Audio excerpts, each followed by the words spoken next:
just got a text up. Okay, hopefully it's a volume now.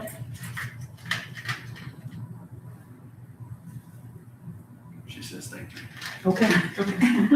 Okay, and to continue, and then we also have some benefits information that you asked for, as long as also with some staffing information.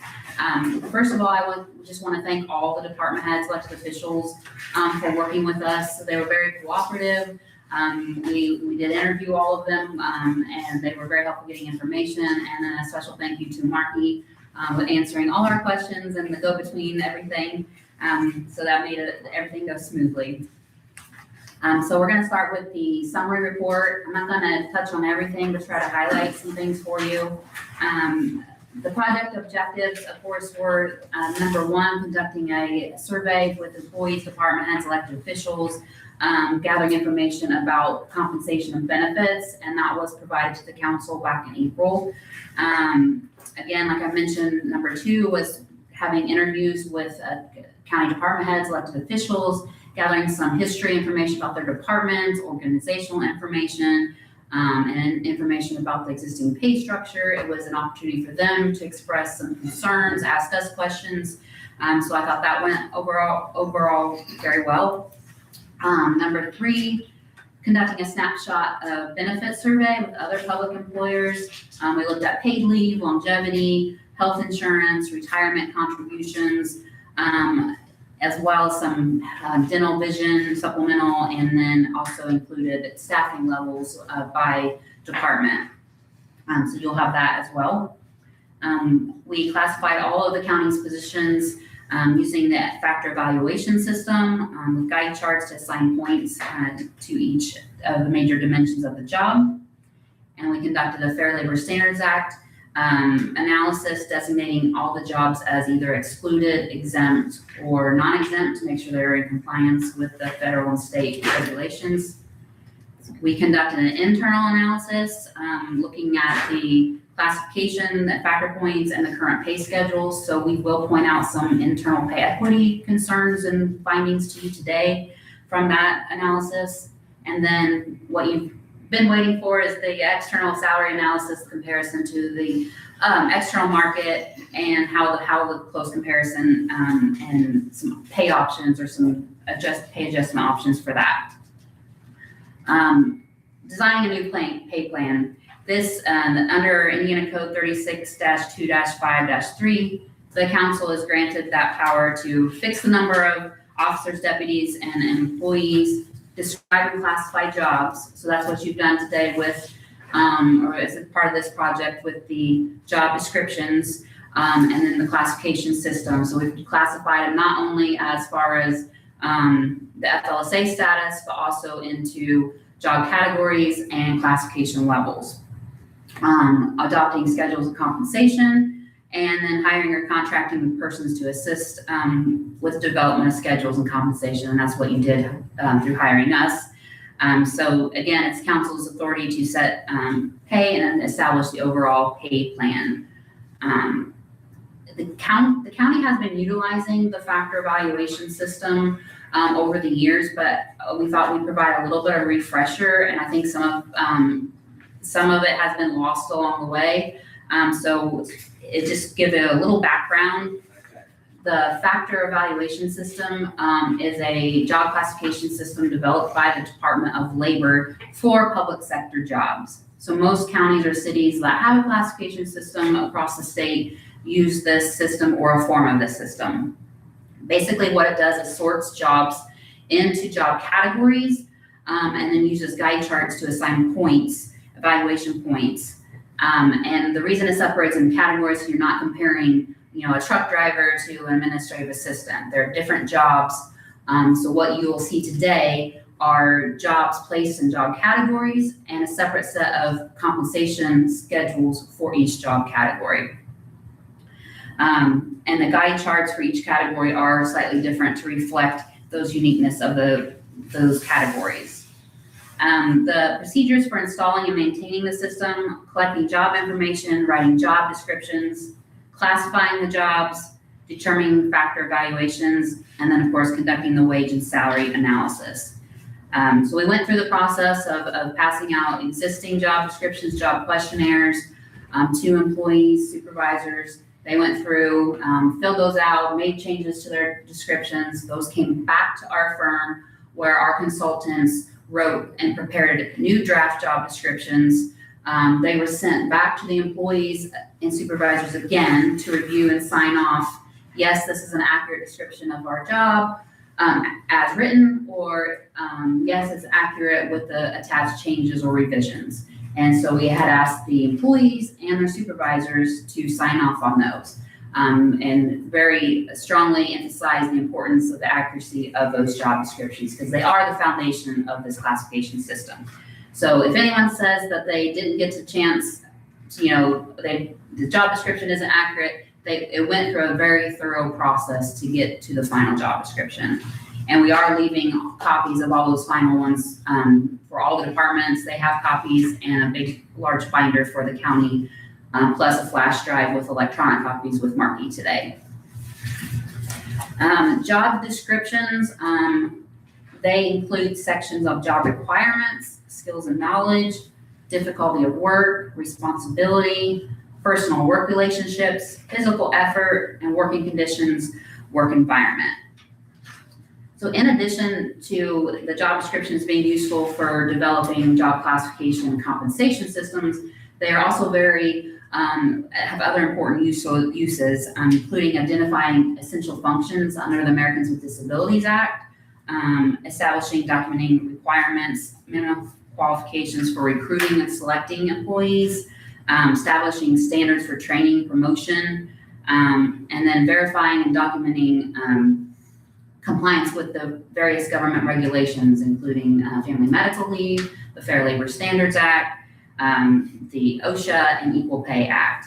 On all the job descriptions, you will have the FLSA status directly on there, so it's very clear and transparent on the job descriptions, and it's also listed in the pay plans.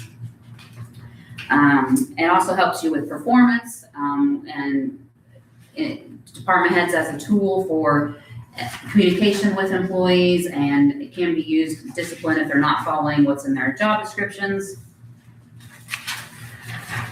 Once job descriptions are written, the positions are grouped into categories. Like I said, on page 4, it goes into detail of what those different categories are. I'll give just a brief description. So the categories we've used here for Du Bois County job description or positions are the comment group, computer, office machine operation technician. These are your support staff positions in all your county offices. They may have on-the-job training skills, usually high school diplomas, sometimes associate's degree, but they are the support positions to your department heads, to your other PAT positions, and some of them may even have some supervisory functions or be working leaders. Just a couple examples, we have clerical assistants, administrative assistants, court reporters, victim advocate, they all fall in the comment job category. The LTC group, labor, trades, and crafts, these positions, they're learning on the job. They have specific skilled and unskilled labor. A lot of the work is manual. They work in, extreme weather conditions sometimes. A lot of these jobs are found in the highway department. Examples of these LTC positions include custodian, cook, equipment operator, truck driver, mechanic, all of those are included. The next category, PAT, professional, administrative, technological. These positions usually require a baccalaureate degree or other experience, certifications that are a little bit unique. And these jobs generally have a unique set of skills, and they have a specific assigned area of responsibility. These include environmental health specialist, registered nurse. There's a couple assistant director, assistant superintendent in there that fall in the PAT category. The executive group, those are your department heads. That these are the positions, the employees that are planning, directing the activities of your county departments. They're supervising a staff and planning those activities, and they're administering policies. Those include the health administrator, human resources director, highway superintendent as examples there. Then we have the protective occupations, law enforcement. So we have two groups of those. We have the merit polls, and those are you found in the Sheriff's Department, of course, and those have to complete the Indiana Law Enforcement Academy training to be law enforcement officers. And then we have the civilian poll that are also, they have on-the-job training, but they're also involved in providing emergency services, protecting life, and they may have other certifications that have to be acquired through the Indiana Academy as well.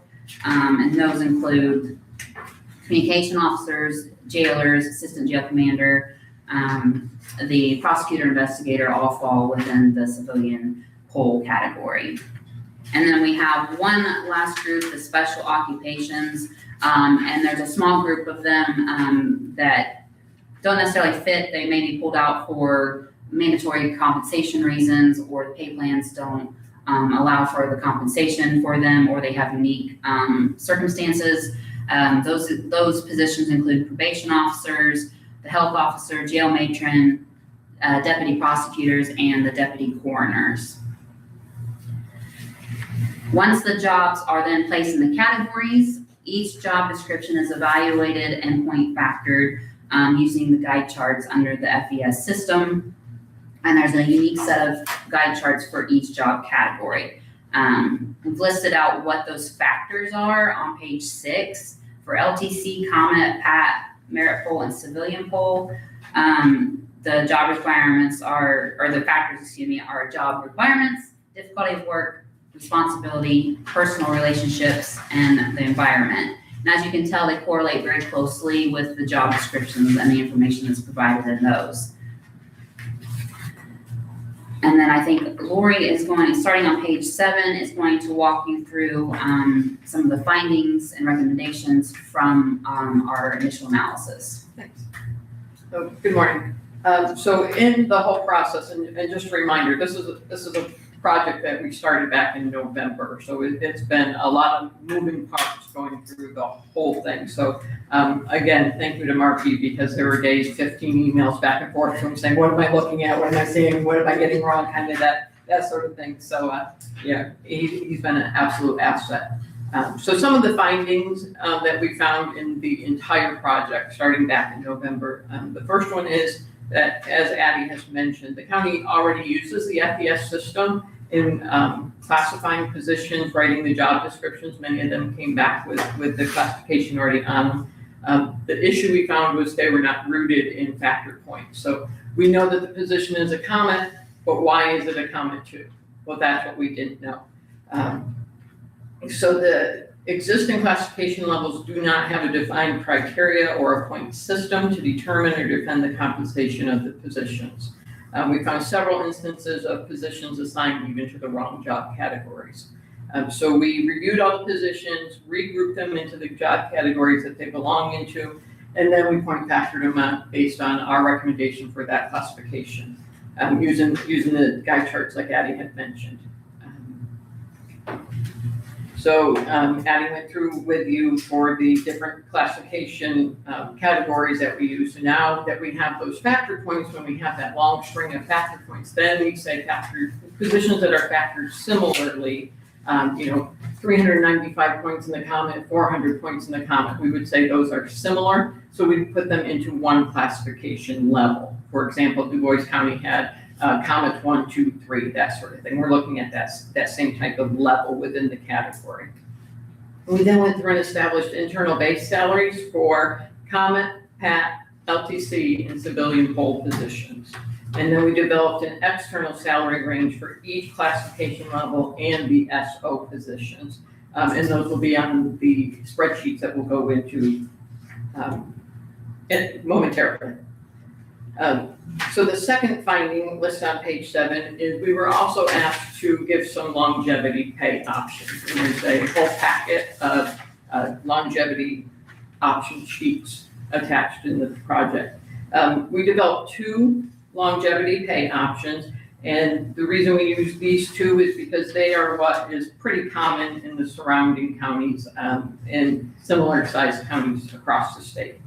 So years of service for both options is calculated on the basis of the anniversary occurring any time within the year. So for this process, I looked at December 31st of 2026. How many years of service will you have as of December 31st, 2026?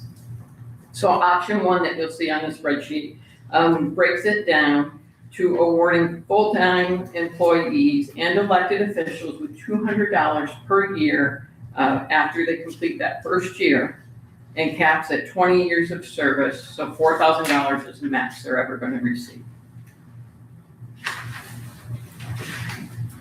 And then pay option number two awards longevity again to full-time employees and elected officials, but this one is kind of a interval step process. So 0 to 2 years, you don't get any longevity. 3 to 5 years, you then get $500. 6 to 10 years is $1,000. 11 to 15 is $1,500. 16 to 20 is $2,000. 21 to 24 is $2,500. And 25 years and over is $3,000. Just to back up a little bit, option one, more pay. The employees are getting it sooner. There's a higher cap, but they hit it sooner. They're hitting it, the cap at 20 years. At option two, we're looking at intervals, so it takes them longer to start getting longevity. There's a smaller cap, and it takes them longer to get to that cap. Just some options for council to look at is, what can we afford and what do we want to do kind of thing. And we have costed that out for you by job category. So we'll show that to you when we get there, but there are spreadsheets that have cost out all the full-time for each option. Okay. So our third finding had to do with the chief deputies. Just a reminder that Indiana Code 36-2-16-4 establishes that appointed chief or first deputies for elected officers. Currently, DuBois County classifies what we would call your chief deputy, first deputy, as FLSA non-exempt. So you're allowing them to receive overtime and comp time for anything over 40 hours. But according to the FLSA regulation 29 CFR 553.10, section 3E2C, elected officials, their immediate advisors, and certain individuals whom they are appointing are excluded from the wage and hour regulations. And where we have that word appointed, that ties us back into that Indiana code that establishes first deputies, chief deputies are appointed positions. So in our view, DuBois County chief first deputies meet the exclusion for that definition under that 29 CFR. So we recommend that your chief first deputies be classified as FLSA excluded. The spreadsheets that we're going to get into show them as excluded. The job descriptions have also been written with the FLSA status of excluded on. Finding number 4 is the annual work hours. We found that the annual hours vary for full-time positions across the county departments. So we have some working 1,820 hours, which is a 35-hour week. Some working 1,976 annual hours, which is about a 38-hour week. Some working 2,080, which is a 40-hour week. Some working an annual 2,184 hours, that's with the 7K exemption. And then the 2,340 hours a week, which is a 45-hour work week. So we don't have an established 35 hours a week is full-time, 40 hours, whatever. It's all over the board for DuBois County. So to ensure that we're getting equal pay for equal work, each classification level, we broke it down to hourly rates. So then we adjusted the annual salary based on the annual hours that they're working. So you're going to see a different annual salary for someone working 1,820 than you are for somebody working 2,080. Same hourly rate, but the salary comes out different. In addition, salaries for exempt positions have also been adjusted to reflect those annual hours worked. So again, we broke it down to an hourly rate, they're working for that same hourly rate. But when we put it into that actual hours that they're working annually, one salary will come out higher than the other if we're making them work more hours. Okay. Finding number 5 talks about the probation department. The Indiana Judicial Conference sets a minimum salary for probation officers annually based on the salary increase for state of Indiana employees. It has come out now that for 2027, the Indiana Judicial Conference minimum salary schedule is a 0% increase for 2027. So the attached spreadsheet that we'll get into shows a minimum 2027 salary for each probation officer based on the hire date that is provided by Markey. And it will show, if you are showing just what the Indiana Judicial Conference is saying the salary for next year will be, that's the salary that you're going to see on the spreadsheet. It does not include an additional compensation that then has to be added for education, special skills, additional experience, that sort of thing. So the salary that it shows that they're making this year may be different than what that minimum I'm showing for next year, because we need to go through and adjust for that additional pay. We have conducted an external salary survey of entry-level salary probation officers from across the state to determine what the external entry-level probation officer salary would be.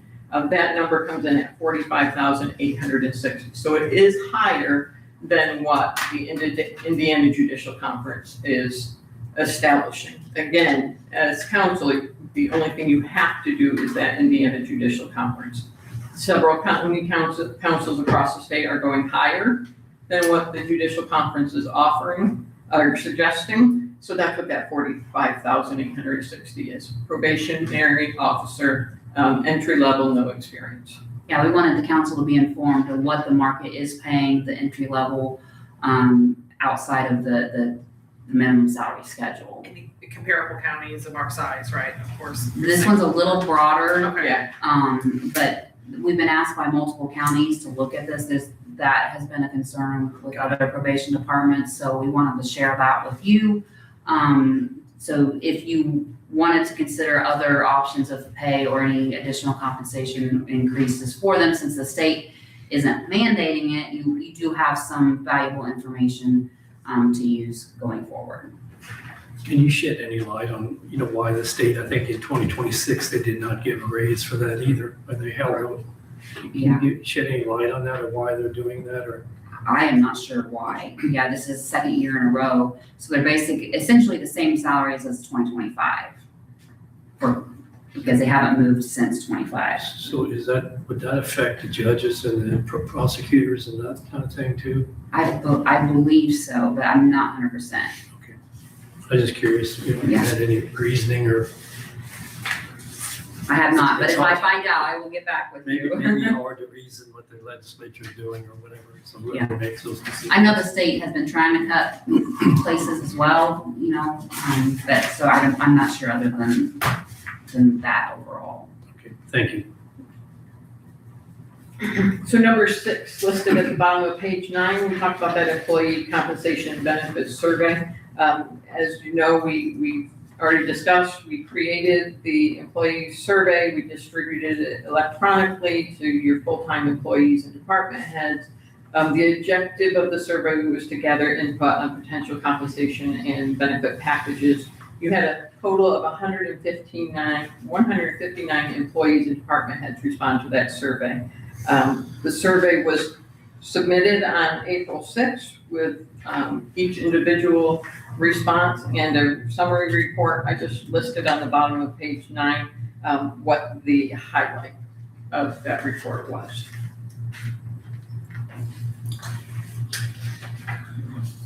Finding number 7 on page 10 talks about the benefits survey and staffing comparables.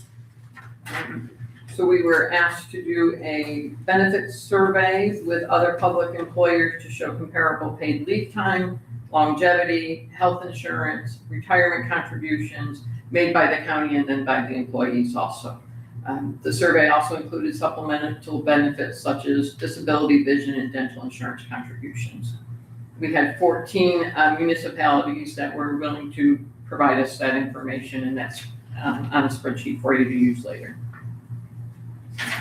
An additional survey of full-time staffing levels by department and annual work hours for full-time staff was conducted, and that is each individual spreadsheet. Again, a big packet in the folder.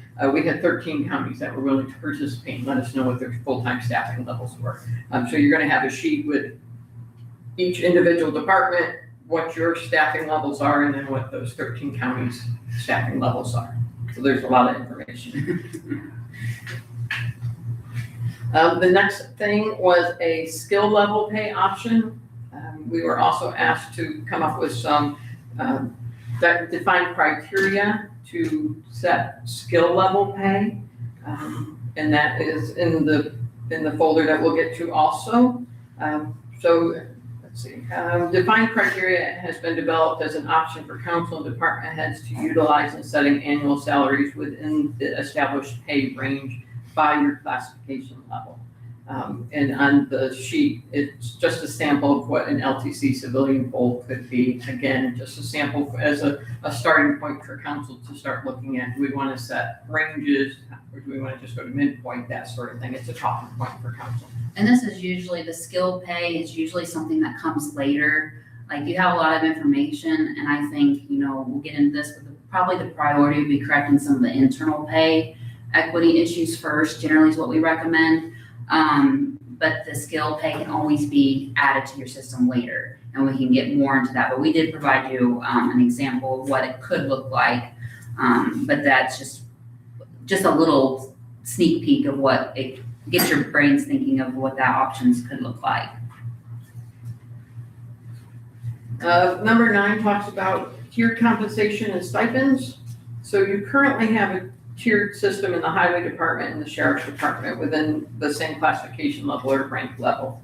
So in the highway department, we have foreman positions that receive additional compensation for serving as working leaders, providing on-site supervision. LTC C classification level, truck driver foreman are classified together.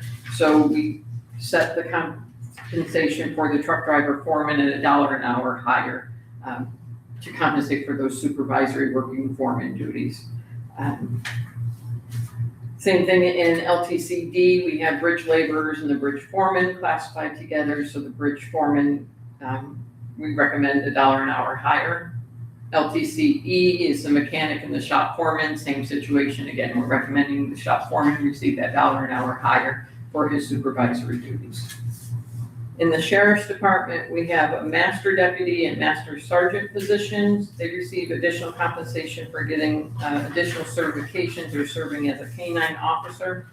So in merit poll A classification level, deputy and masters factored together, so we classify them together. We recommend the master deputy $1 an hour higher. Same thing in merit poll B with the sergeants and the master sergeants. And then in comments, in the Superior Court, we have developed a tiered level system for compensation within the court reporters. So we have court reporters and then we have lead court reporters. They still classify within the same level, but those lead court reporters are supervising the court reporters below them. So we did recommend $1 an hour increase for those lead court reporters, and those will be shown on the spreadsheets. We also found that numerous positions across the county departments currently are receiving additional compensation in the form of a stipend. Perfect example would be the assessor's office. You get that certification badge, you get the certification stipend on top of it. But in some public sector organizations, the use of stipends are narrowly extended. They're nominal additional compensation for performance of unrelated duties. So if we can put it on the job description, we can factor it into the classification level. We don't include a stipend on top of it. We look at a stipend as performing above and beyond what the job duty is. So for example, the law enforcement, you're a firearms trainer, you're a SWAT member, that's above and beyond what your position is recommended. That's when stipends are typically added in. What, can I ask you there, are they, and we may cover it here, but is that a lump sum stipend? Or is that added to the hourly rate, or how would that? So our recommendation would be the tiered level just for those positions that are supervising within their same classification. Then individually, you're gonna have to look at what positions do we have that are receiving duties, doing duties above and beyond, and the council determines, do you wanna do a lump sum and add it to the hourly rate within the range?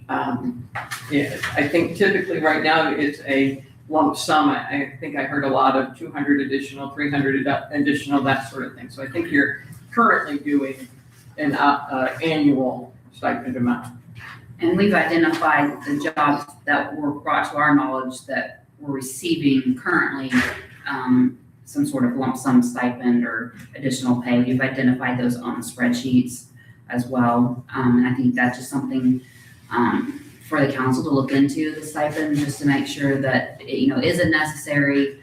Sometimes those are little hidden costs that you don't realize, and they do add up. And especially if it's something that's already, we've seen them before, like they'll give a stipend for having a bachelor's degree. Well, the job requires a bachelor's degree. It was already factored in the classification, and the compensation reflects that.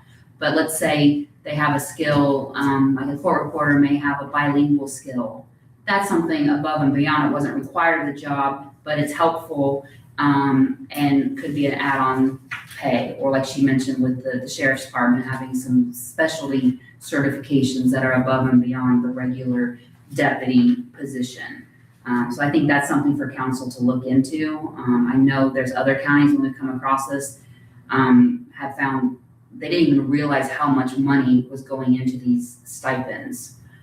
So I think that's just something that would be a good area to investigate and to look into a little more.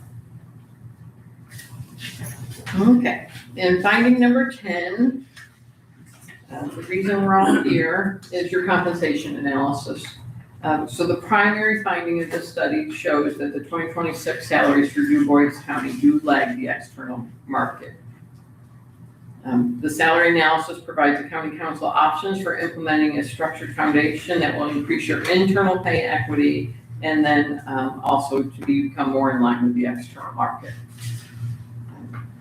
And then the internal and external salaries were based on an hourly rate that we talked about before, and then calculated based on the work hours reported by the county. I do want to point out that when we're looking at these spreadsheets, we're looking at the base salary only. So those additional stipends, that sort of stuff, we did not include those in the total compensation. So the base salary listed by position, they may actually be receiving more than that, but that's where those stipends are coming in. We're looking at base salaries only so that we can compare them to other base salaries in the external market. Let me chime in on Yes. investigation. Okay. So after all the jobs were factored and everything, like Roy mentioned, we classified the factored jobs into classification levels. So on pages 12 and 13, it walks you through those specific levels and the points assigned. So now the four-year system was not rooted in points. Like Roy mentioned, the council could not say, well, a comment 1 is this and a comment 2 is this. Well, now you have the criteria and the factor points. The jobs are rooted in factor points, so you can now defend the system because it's based on defined criteria. And we've done a little bit of restructuring, so we want to walk you through what we've done. Currently, you have 4 comment classification levels, and it's usually comment 1 through 4. So we've renamed them just to not throw any more confusion going forward. I previously had some positions that were in the comment, or our comment classification includes positions that were previously either comment or SO. And so they've all been factored on the comment factor guide charts. And we still have 4 levels, but we have renamed them to level A, comment B, comment C, comment D, and have the points range for those that are those positions. So all the positions that factor at between 300 and 395 are grouped into that Comet B classification, which you'll see here on the spreadsheets in a few minutes. The LTCs, you currently have 6 LTC levels. We restructured them into 5 LTC classification levels. So you have, again, LTC A, B, C, D, and E. And the specific points range is listed there for you. Civilian poll, currently you have 5 classification levels. Our evaluation of poll positions consisted of positions that were previously classified as either civilian poll, PAT, or LTC. So all those were reclassified using the civilian poll factor charts and classified into 4 levels. And those are, again, civilian poll A, B, C, and D. And with D, of course, being the highest. Merit poll had 4 levels of merit poll. We've structured them into 3 that follow the rank structure of the department. So you have merit poll A, which are your deputy levels, merit poll B, sergeant level, and then merit poll C is your lieutenant rank. And then in the PAT category, currently utilizing 5 classification levels. Our evaluation of those positions, when we grouped them, we had positions that were previously classified as PAT, Comet, SO, and LTC, so a whole smorgasbord there. So those are all factored as PATs, and we ended up with 3 classification levels there.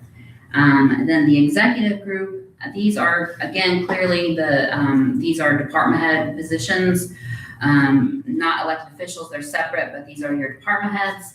And you currently had 2 levels, we ended up with 4. And the positions that were previously, you included exec, SO, and LTC. So we factored all of them on the executive charts, and we'll show that to you here shortly. And then for the special occupations, we ended up with 3 groupings of SOs. We have what we call regular SOs, SO attorneys, and then SO probation that have to follow, again, that chart.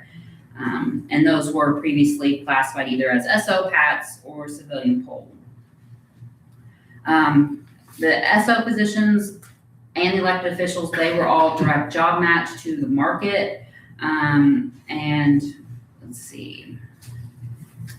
The SO attorney group, will show you this. The external market, we established an external midpoint salary, and then their range reflects the midpoint salary and the 30% above.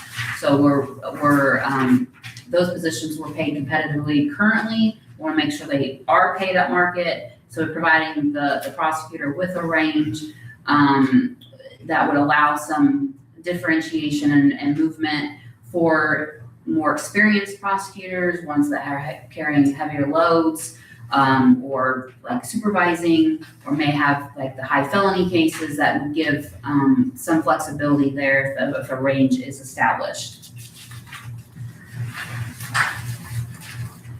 And then elected officials were also direct job matched.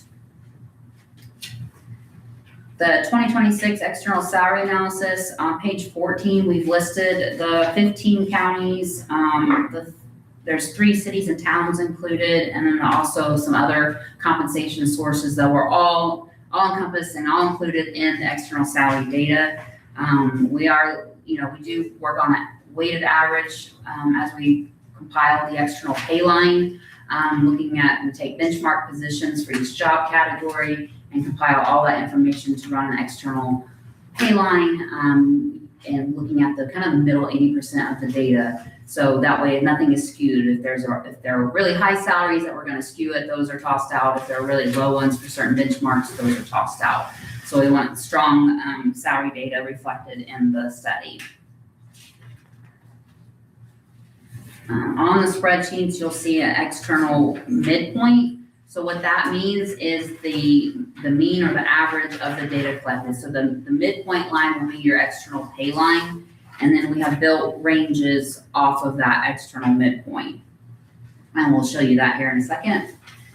On page 15, we did a Fair Labor Standards Act review, like I mentioned, of all the positions. We've got the definitions of excluded, exempt, and non-exempt. Lori briefly talked about the excluded with the chief deputies. It's very specific for who meets that exclusion. So there's very few jobs, elected officials, and then usually it's the politically appointed positions that are tied to statute.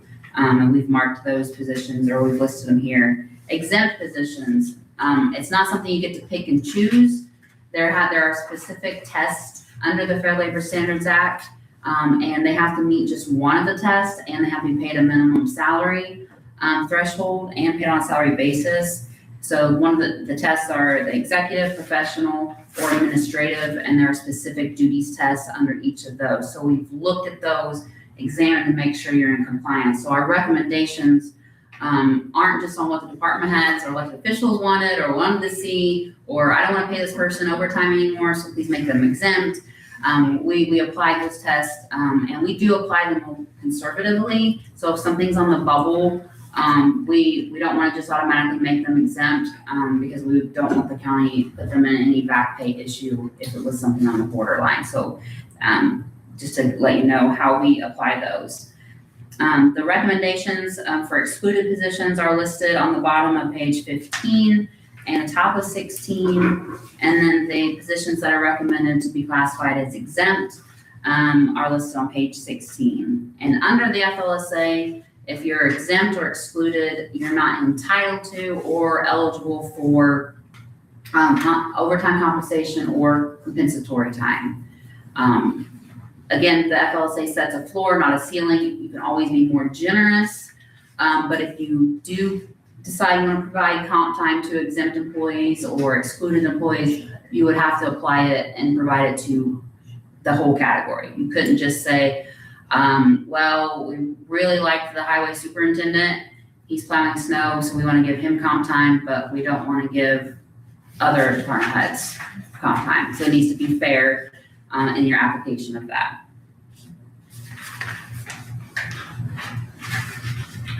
Um, 16, we're almost to the report. We're just gonna hit some highlights. Elements of a pay structure. So common elements to think about when considering how you're gonna establish going forward. Looking at internal pay equity, ensuring that like classified jobs are paid similarly. External pay equity, what is the relationship to the jobs with the external market? What do we want our employees to be paid in relationship to the external market? Do we want to be a pay leader? Do we want to be at midpoint? And what do we need to pay employees to attract and retain qualified employees? So those are things to consider. Performance pay linked to employee performance. I've seen some counties make it work. It's really difficult in the public sector because everyone knows everybody's pay, and with the political aspect, sometimes it's hard for department heads, elected officials to give accurate performance evaluations. That it can be done, but there would need to be a system in place before you would ever consider merit-based pay. Longevity pay rewards employees for their tenure, and we have provided you options for that. And then technical pay, like we talked about with the stipends, you're doing some of that already now. So overall, you have a lot of information, and we hope that the pay plans that we show you, we want you to use it as a tool in going forward and making some pay decisions and adjustments. Again, we know how counties work, and your revenues, you're only limited to have so much revenue, but hopefully this gives you a starting point, some accurate current data to use going forward. Maintaining the system, we generally recommend that the salary piece be looked at every 2 to 3 years, just to make sure, test the water, make sure you're maintaining. Once you decide on a system and how you're going to set up your pay structure, we don't want it to sit stagnant because the market is constantly moving. So that's why we recommend the ongoing look at salaries. And the system is not set in stone. There is a process for being able to add new jobs. If a job changes in a department, there's a system for making requests to council for reclassification or changes. And we will provide the council and Markey with all that maintenance information here down the road. But that was a lot to throw at you, so we didn't want to throw too much at you today. And, on page 18 is just, we're not here and gone and never to be, reached again. So we're here to help you along the way. So that, on page 18, there are things here that we can assist with, as you go and implement this new system. Are there any questions on the report before we get into the compensation analysis? Not yet. Okay, not yet, okay. Right into the programs? Yeah, so the first document underneath the report is the skill level pay option that we had talked about. Flip that over, we'll go into that a little bit later, but that's, like Abby had said, that's something for later down. We get the system established, we're looking at the range, what do we do with it then?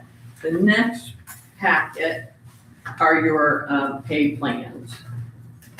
And that's what we're gonna be focusing on now. So your top one should be your job category of comment, and it will tell you in the upper left-hand corner if I put them in the correct order. Forgive everybody, does everybody have the comment? Okay, make sure we're all looking. So this one has, as we talked about, 4 classification levels, consists of 66 comment positions. And I'm just gonna walk you through the top so you know what you're looking at initially. Across the top, the columns, we have the department, we have the position job title, we have the current classification if it was assigned one. It has the FLSA status, which is our recommended FLSA status for the position. Then it has the recommended classification, so the new classification levels. Next is the annual work hours, what was reported for the job that they're working. The next 2 columns are the 2026, either the base hourly rate or base salary or both. Then for the comments, we get into the next 2 columns are titled internal salary analysis. So this is what was established as an internal pay line for the positions. So that first level here is comment A, and this is the group that factored at 295 points and below. So the internal base salary is basically saying all the positions at comment A should be paid at least $19.24 an hour. And if we had work hours, we did cost that out of what that base salary is. And the cost at the very last 3 columns, what the cost would be to move to the internal base. In the middle here, we have the external salary analysis that has the external midpoint hourly rate and the external midpoint salary. Again, that's your external average, that's your external pay line from all the data collected and the analysis that we ran. And then the external low is 10% below the external midpoint, and the external high is 10% above. So you have a clear established pay range. And then in the positions, the full-time positions, we have given you the salary, provided the salaries based on their annual hours worked. So if you look at comment B, we have, let's see, the second position here, the Purdue Extension Program Assistant, is currently paid $21.84 an hour.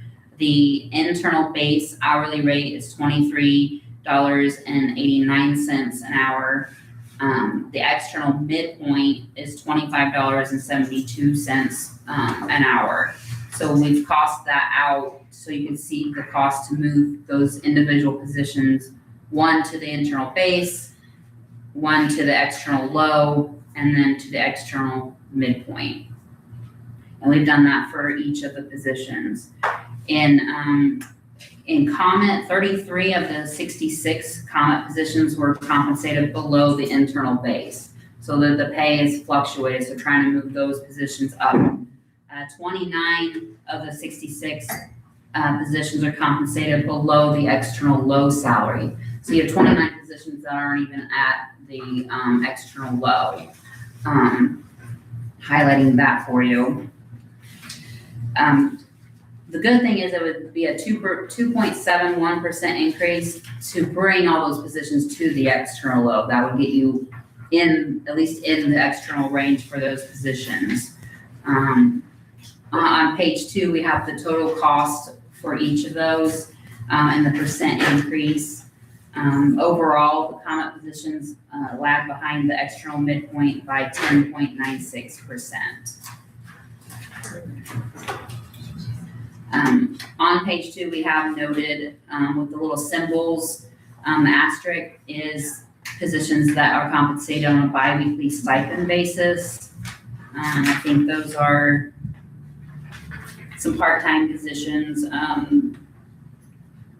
We have the surveyor contractual addressing position and solid waste, part-time controller.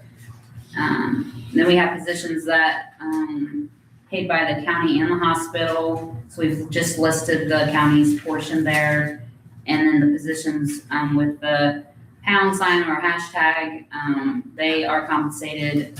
Those positions are the ones receiving that biweekly stipend that we talked about for various reasons.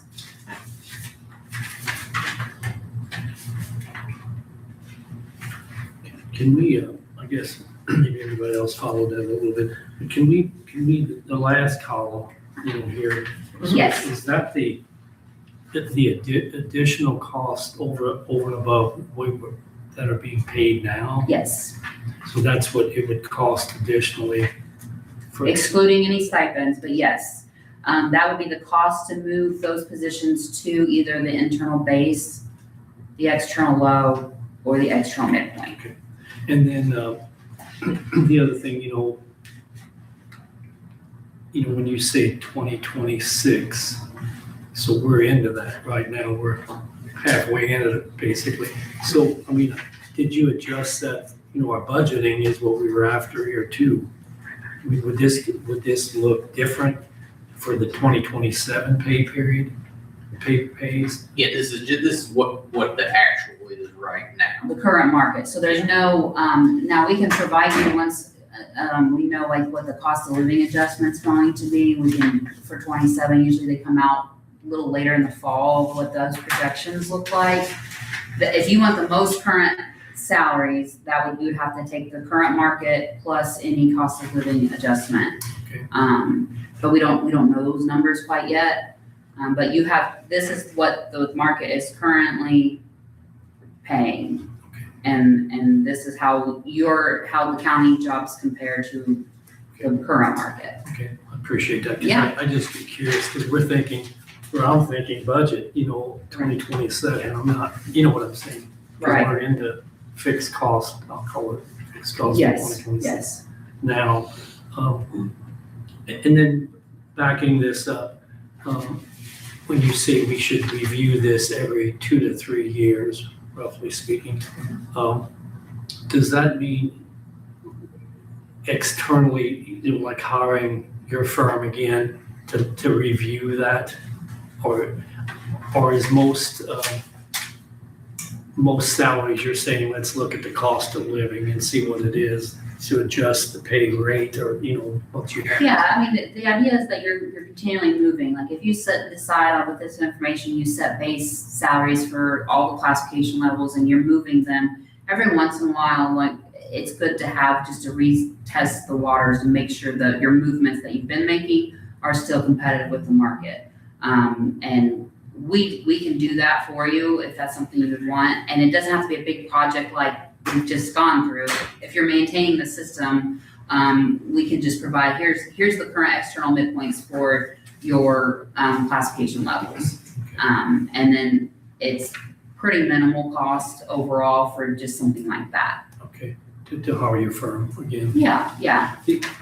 I guess the other thing we're up against a lot of times is when you say the inflation rate, we really don't, a lot of times we don't know what that is until the end of the year. Right.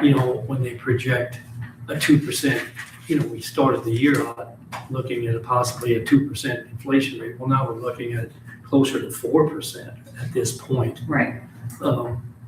So how do you, when you're in our position, when we have to budget and establish our budgets for the future year in let's say September, or that time frame, we don't know what 27 is going to bring. Yeah. How do other counties do that, or how do? It comes down to the council's pay philosophy.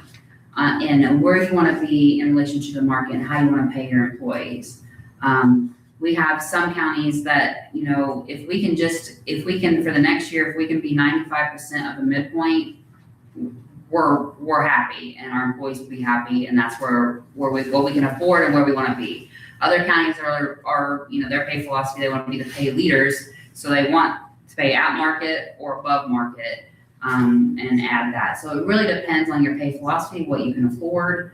But a lot of counties just try to maintain like current market if they can afford that. So it really depends, but we can give projections, but that's all we can do right now is give you, here's what is being projected, and we could add that to the midpoint if you want to see something like that. I just, so I understand this. Yeah. You know, so thank you. Any specific questions on the comment group? All right, the next group should be LTCs. Again, this has 5 classification levels, 64 LTC positions. This one is set up exactly the same way as the comments. We had 30 of the 64 positions compensated below the internal base salary. 7 positions are compensated at or above the external midpoint salary. With the LTCs overall lagging the external midpoint by 10.19%. And we have noted in LTC C, D, and E, the positions, the foreman positions that we are recommending have the $1 an hour increase over the base position. So we have accounted for that cost in here and applied that to the hourly rates. So you can see here that we have adjusted. In this group, you have employees working, like if you look at LTC B on the first page, we have a solid waste route driver that's working 1820. So we're looking at the external midpoint hourly rate at 22.04 an hour. So when you, his annual salary for the external midpoint is $40,112. Then we have the jail kitchen manager working 2,080. So again, adjusting that for the hours worked at 45,843. And the highway boom mower operator is working 2,340 hours. Still as a LTCB, but that salary comes out to be 51,573. So just to show you how we've adjusted for those different hours. We want to make sure that if they're working more hours, that they're compensated for those hours worked.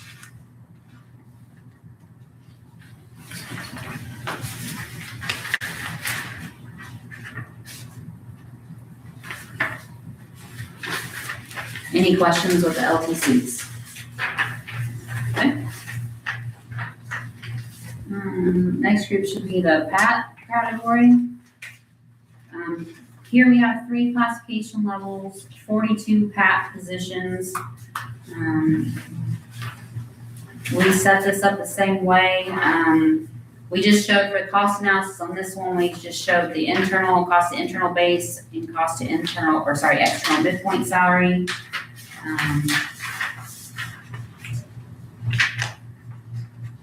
The overall cost to move all the positions to the internal base is 2.84%.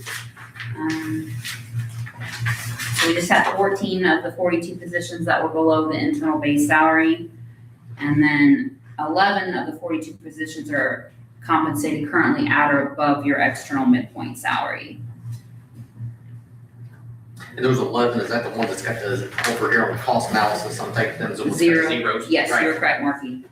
Yes, if it shows 0, then that's a 0 cost. They're already at or above. And we're not saying, I'm gonna make it be very clear because I don't want this to be taken the wrong way, especially by employees. But if it shows 0, we're not recommending pay cuts. And we're not saying that they're overpaid, but it's just we're showing the relationship to the external market. So to be very clear about that.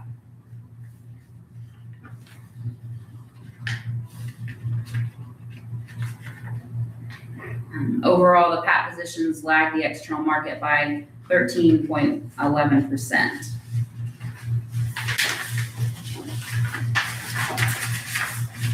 Any questions on the PAT positions?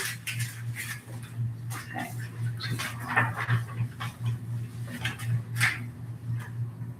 The next group should be your executives. We have 4 exec classification levels with 11 exec positions. On this one, we did not do an internal analysis. These jobs are your department heads. They're expected to hit the ground running. You want them to be paid competitively with the market because they're running all your department operations. So there needs to be competitive salary range or base salary for these positions. So what we've done here is shown you the external midpoint salary, the low, the external low and external high. And then we've costed out, because some of the increases were significant here with this group. We did show a cost to external low salary for the executives and a cost to the external midpoint. We had 5 of the 11 positions compensated below the external low salary. And then 1 position compensated at or above the external midpoint. And it was almost right at midpoint actually, so. But overall, it'd be an 8.67% increase to get all the positions to the external low salary to be within the external range.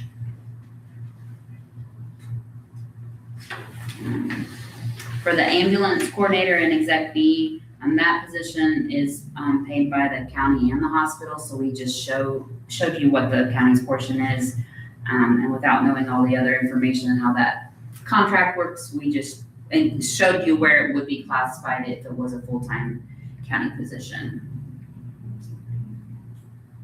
And then in exec D, the county administrator is a proposed position. Again, showing you if this position were approved by council, this is where it would be recommended to be classified.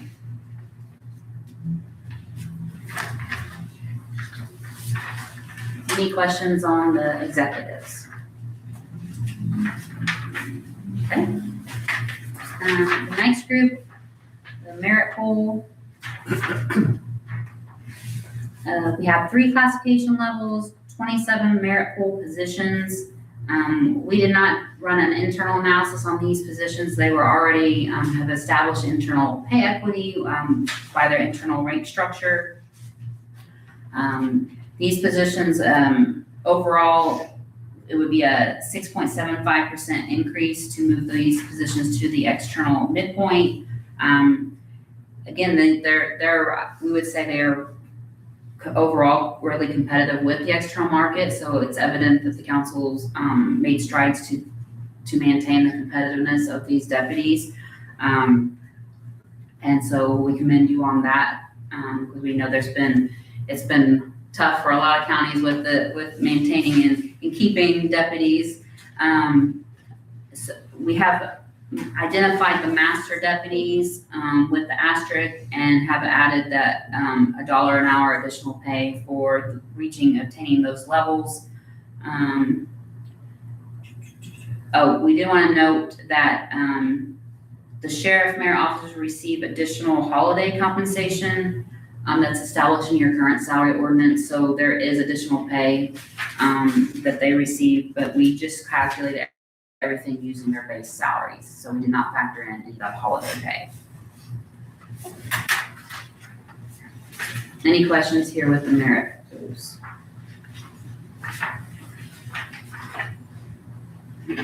Next would be the civilian pools.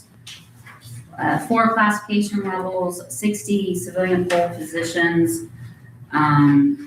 This group has the highest percent adjustment to align internal pay, and I think it's primarily caused by the varying work hours in the departments.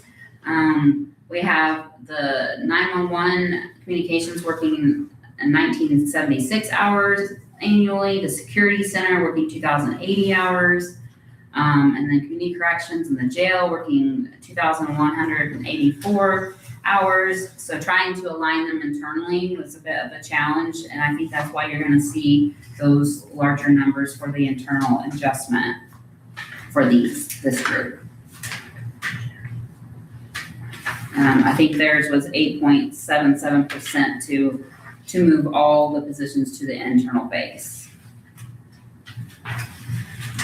And then 2 of the 60 positions are compensated at or above the external midpoint.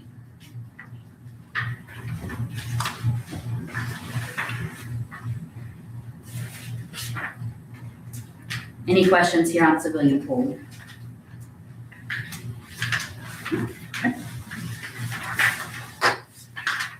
Next group should be the special occupations.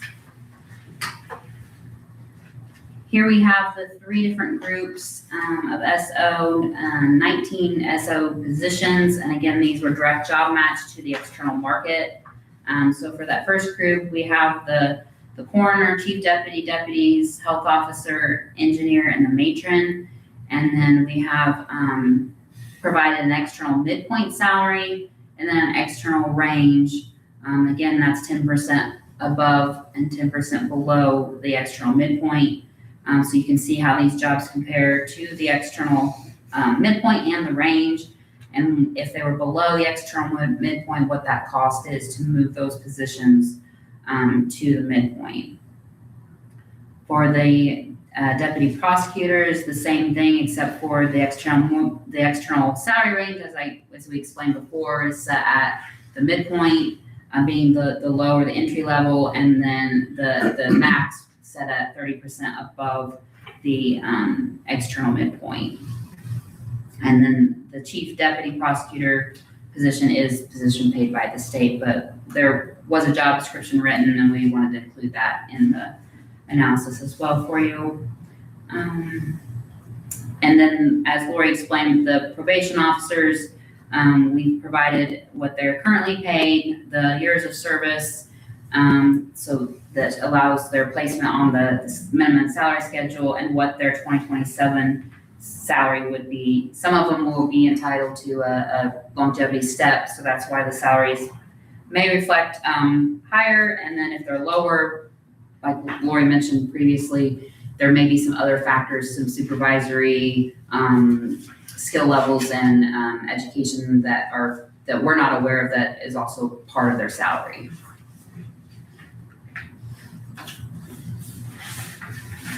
Okay, any questions on the SOs? All right, and then last but not least are the elected officials. And this is more of a comparison than just an analysis. So what we've done is surveyed the other counties in the study and provided you with the average salary and then the external salary range using establishing at 10% below and 10% above the external average salary for each elected official. So it gives you a comparison of where they compare to the average and where they fall within the established pay range.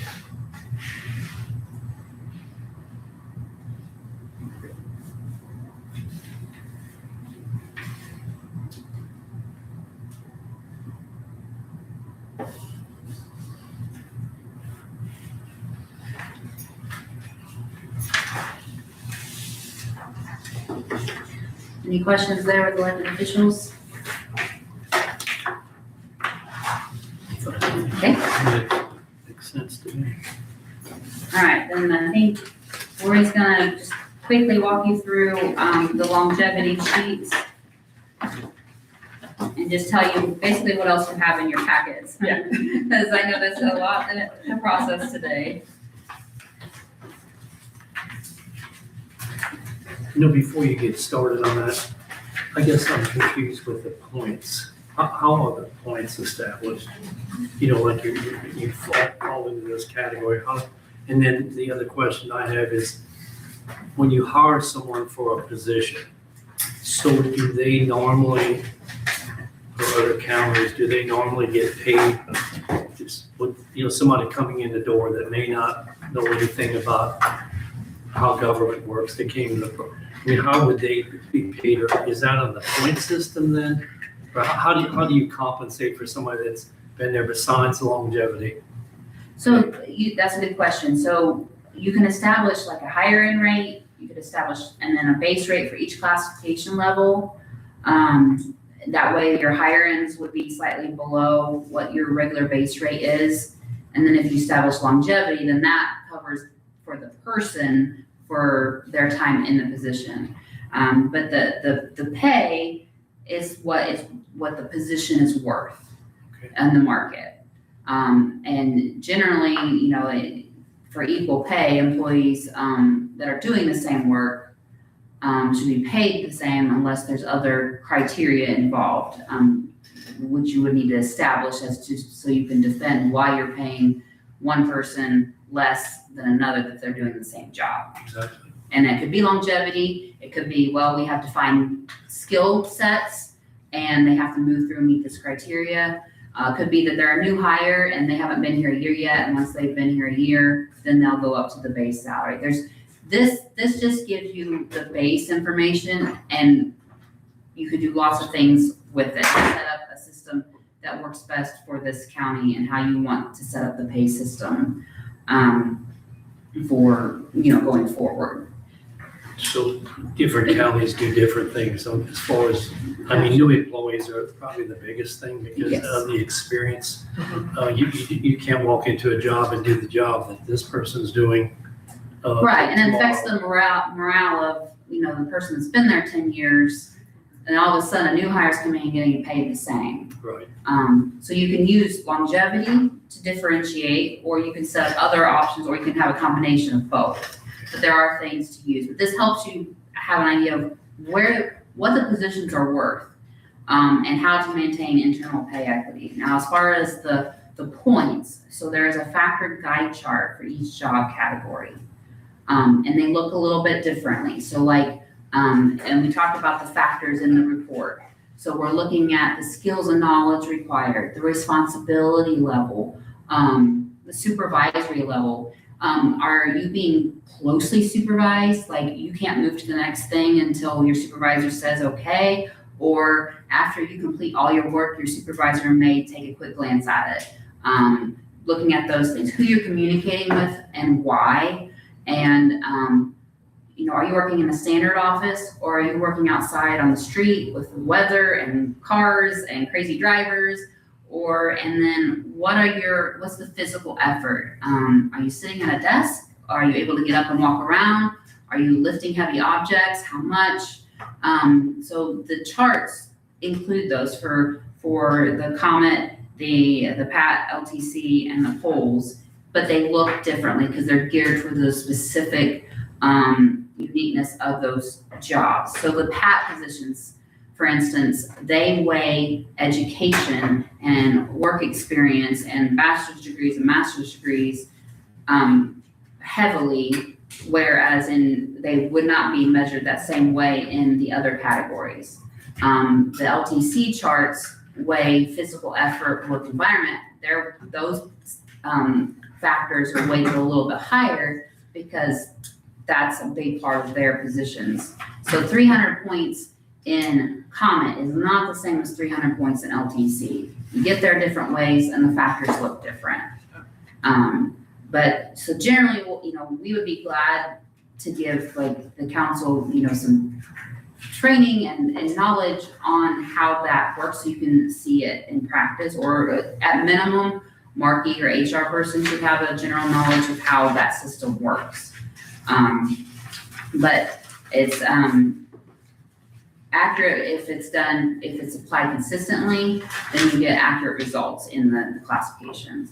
But any new job that you would bring in, we would recommend that it be factored and classified in the same manner, not just saying, hey, I want it to be paid $60,000, so it has to be a PAT B.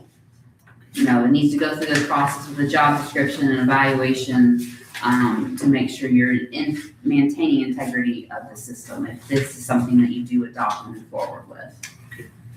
Thank you. Mm-hmm. I'm gonna have you jump back to the sheet that I had you set aside for a minute, the skill level pay option. I think, Mike, this goes back to your question on how do you set those pay. So as the county, you would go in and define what those skill levels are. So for example, at the top, the civilian poll box, it shows skill level 1 meets job requirements. Well, you could have that be skill level 1 is new hire, no experience, and they're gonna get paid 90%. So that 90% of external market, which shows as a 1, that's that external low salary that we had established for you. So as the county, you could define what sets you at a skill level 1, what sets you at a skill level 2 or a skill level 3. These are just examples of what other counties use, but you could tweak it for what you needed as far as experience, new hire, that sort of thing. Yeah, well, we'd want to customize it to what would work here for your county. And the definitions, the steps, how you apply, you may want the max to be midpoint. You may want to gradually move employees up to midpoint, depending on what you can afford or what your pay philosophy is. And it can look different for different job categories. I know a lot of counties get in this rut where, well, we have to give everyone 3%, or we have to give everyone a flat dollar amount and it has to be the same. Well, you have the tools now and the data that would support differentiating by job category. Now, I'm not saying you take and pick and choose within the comment category. Well, the auditor's office, they're gonna get 5%, but the treasurer's office, they're only gonna get 3%. I wouldn't recommend that. But like, based on the data you've been provided, if you have a department that is or a job category majorly lagging behind the market, you may have to give a larger adjustment or you may want to say for comments, we're going to move everyone to the internal base. But for the other categories, they're already close to that. We're going to move to the external low. Those are things you have the data now that support those decisions, where before you may not have that to be able to differentiate and make those decisions. So you have options, and this gives you the tool to be able to consider other pay options and how you're going to make pay adjustments going forward. I'm going to tell them about the longevity. All right, so your second pack of spreadsheets is the longevity pay option. You should say longevity pay options in the upper left corner. So what we did is we took the same format as your pay plans, but this is only showing the longevity options. So the top sheet should be the comment one, and across it, just like on the pay chart, department, job title, recommended classification, and then we added in here the hire date, the years of service for longevity, and remember that what year they will be at as of December 31st, 2026. And these are accurate people. These are all your accurate, actual people. Yep. We did hide the names just to keep the consistency of focusing on the job, not the person to carry over, but we will provide these sheets. Their names are in there, they're just hidden. So you'll get these sheets with the names and everything. And then longevity pay option one, remember that's $200 per year beginning at their first year of service, and capping at, I forgot what page I had that on, capping at 20 years, $4,000. Longevity option two was that tiered system, so they don't start getting longevity until 3 years, and it caps at $3,000 for 25 years.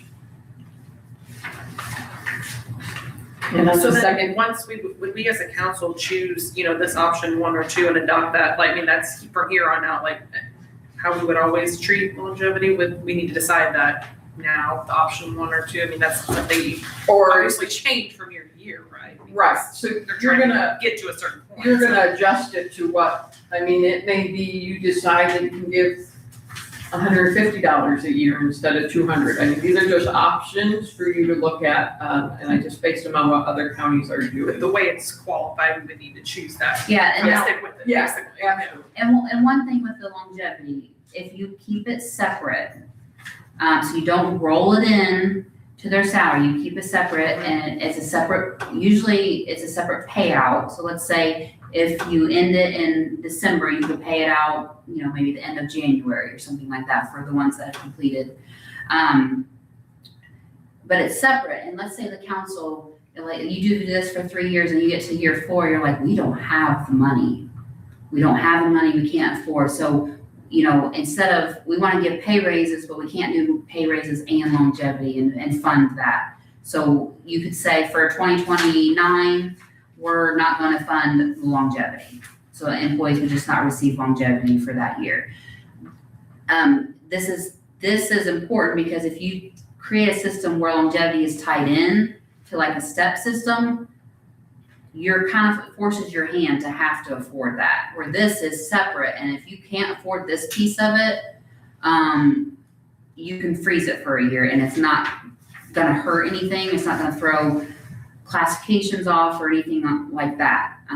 It's not gonna affect new hires and when they were hired. But then like if you picked it up again, then all their years of service would still count and they would have lost 1 year of payment.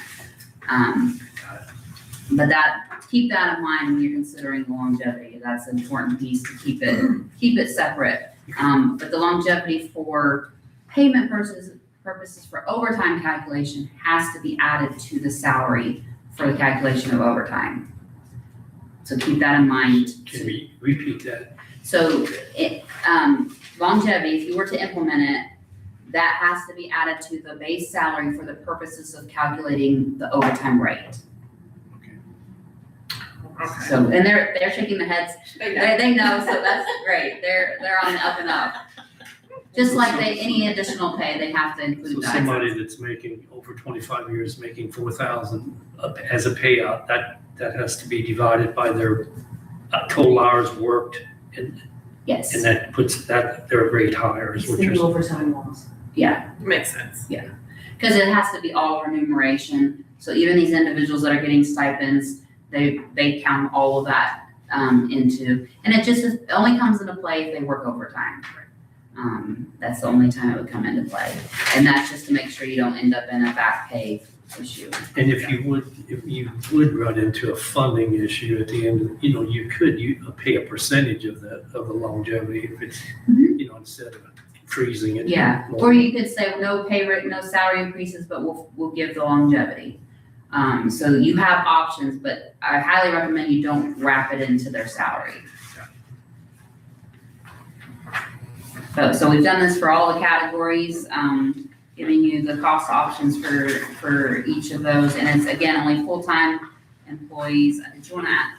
I think we ran, The very last sheet is for elected officials. We thought, why not? we'll just show you it's your, We're obviously giving you your data, we'll add that in there too. So if you were to pay the elected officials for their years of service for longevity, that's awesome. and that was just the full-time elected officials.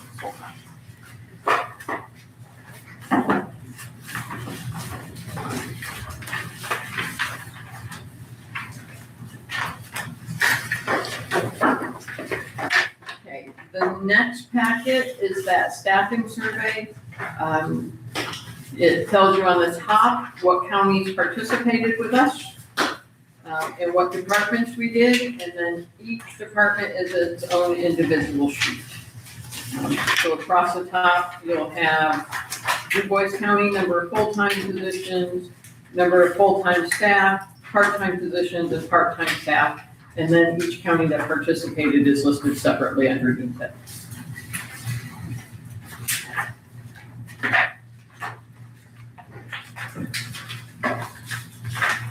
And your last document is the benefit snapshot survey that we were asked to create. Again, the left side tells you what municipality participated. Gives you the maximum number of paid leave days earned by employees per year, with notes underneath it to explain what we're talking about as far as what they count as PTO. The middle section is your health insurance, what the employer contribution is and what the employee contribution is. And that information is based on a family of 4 traditional plan.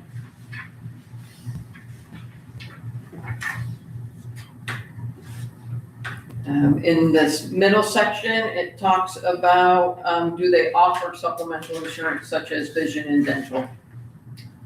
And information provided if they provided anything.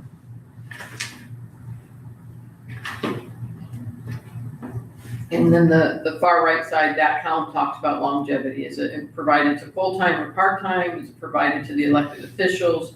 And how is it calculated? And this is more options, more information on how others are breaking down their longevity.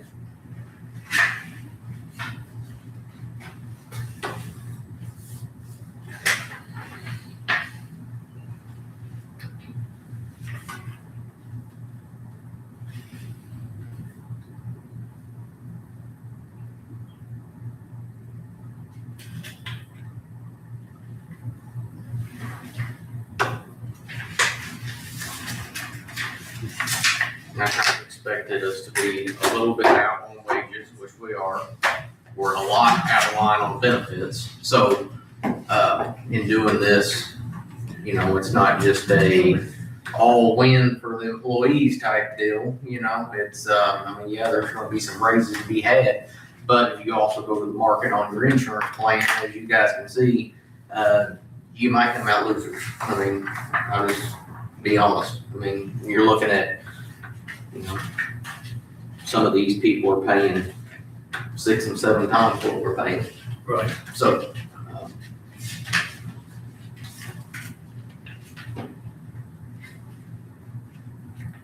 And just to refer, Mark, to what you're saying, back to that employees' compensation and benefits survey, the following 6 key findings, the first one was that the employees would prefer higher salaries, even if it meant they pay more for their benefits.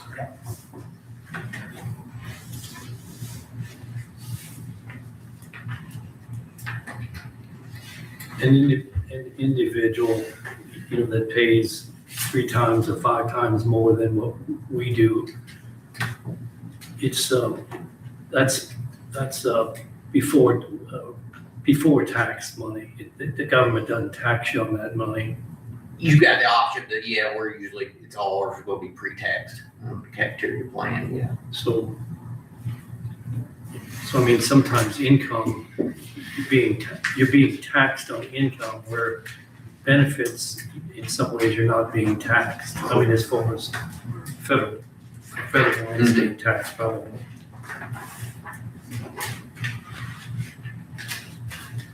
Just a general question, you know, when you have a person, you know, that's making 85,000 versus a person that's making 50,000, and you give a percentage of raise, can you elaborate on that? I mean, you know, it seems like after a few years, it gets distorted. Right. The person that's making the 90,000, he gets the big raise. The person that's making the 50,000, you know, it just seems like it continues to get out of proportion. I mean, can you give any insight on that? Yeah, I mean, obviously, the larger salary, the larger percentage and increase it's gonna be for the higher salary. Well, and again, that's kind of the old thinking, if you're giving across the board percent increases, it's gonna have that effect eventually, where they're gonna grow faster at the higher pay, the higher end.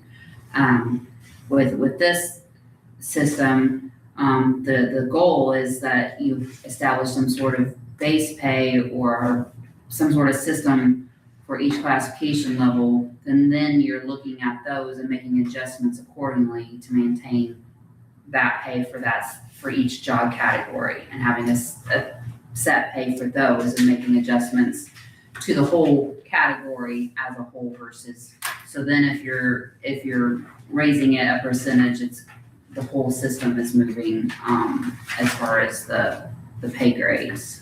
So are you saying that a COMAT may be paid a higher percent? I'm just saying in general versus a executive. You could. I mean, is that reasonable for how, with your experience, the reaction of the employee? So I'm an executive, I get paid 100,000, and the person, so we say, well, we're only gonna give you 2% this year, and the COMATs, or the lower income, or the lower wage earners, we're gonna give you 6%. I mean, is that done? Yes, it is done. If you have factual information, and to base it on, you can do that. We have, several counties that, like, we do those annual updates or every 2 years, and we'll provide, increases by job category, and they're not all the same. And they will move those comment groups differently, than the others. In the last 3 or 4 years, we've seen large increases for the polls and the LTCs, because you had the CDLs, they were in high demand. The sheriff, the deputies, the correction officers, were having trouble recruiting and retaining those jobs. The competitiveness with the state police raising their pay scale, ripple effect to all cities and county police departments. So the last few years, those salaries have risen quite a bit. And the comments, the pats, even some of the executives have been left behind. So I have a couple counties that are currently making strides to get those categories up, and minimal changes to the polls, the LTC group, where they're pretty competitive, but these others have been kind of left behind. So it's harder to do if you don't have factual data. If you do that, is every employee gonna be happy? No.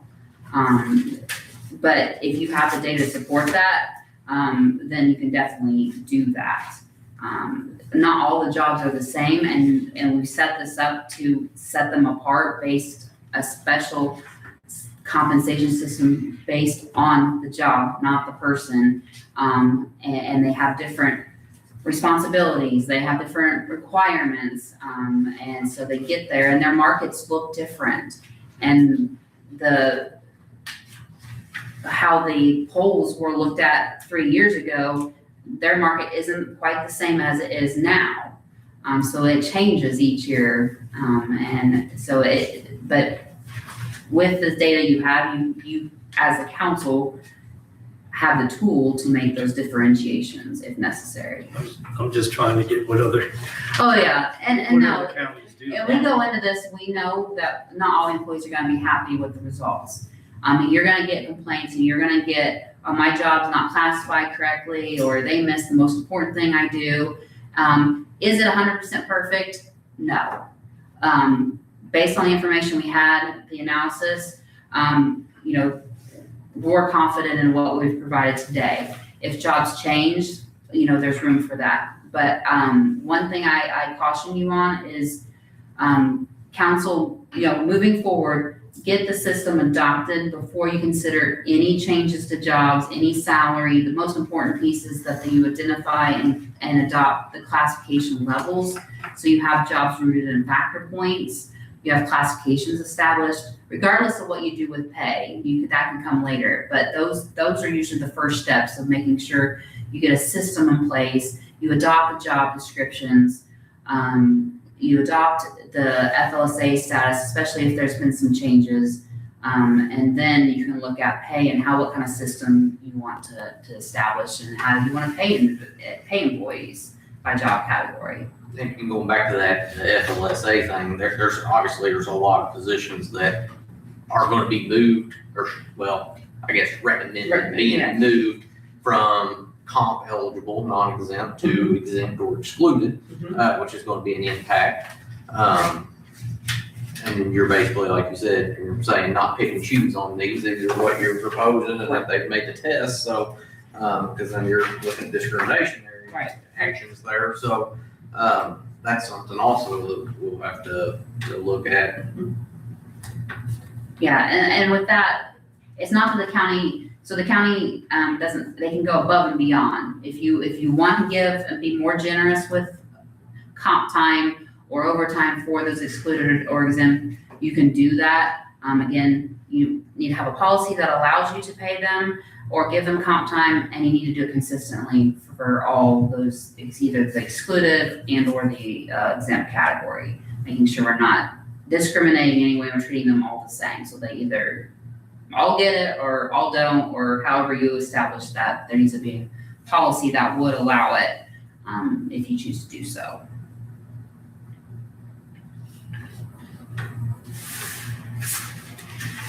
Well, I appreciate your time. I know there's a lot of information, but we're available if you have questions down the road.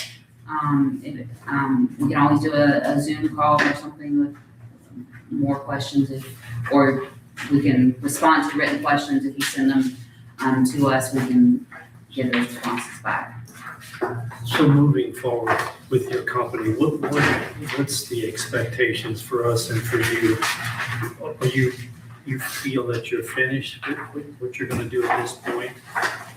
As far as the meeting the expectations of the project, Of the yes. contract or whatever? Yes, now we still owe you a maintenance plan, getting that to you. That's still on our list. But we're here to help as much or as little as you want. Some counties hire us kind of on just as a maintenance kind of contract, as needed basis to help with, if you have a new job, or if you want a job description written, or you need assistance in classifying the job, or hey, we have this new job, we're not sure of the FLSA status, can you help us? And we can do that. We just usually set them up on an hourly basis and only charge ongoing as needed basis type of thing. Or if you have questions, hey, we had this issue pop up, how do we navigate it with the classification system?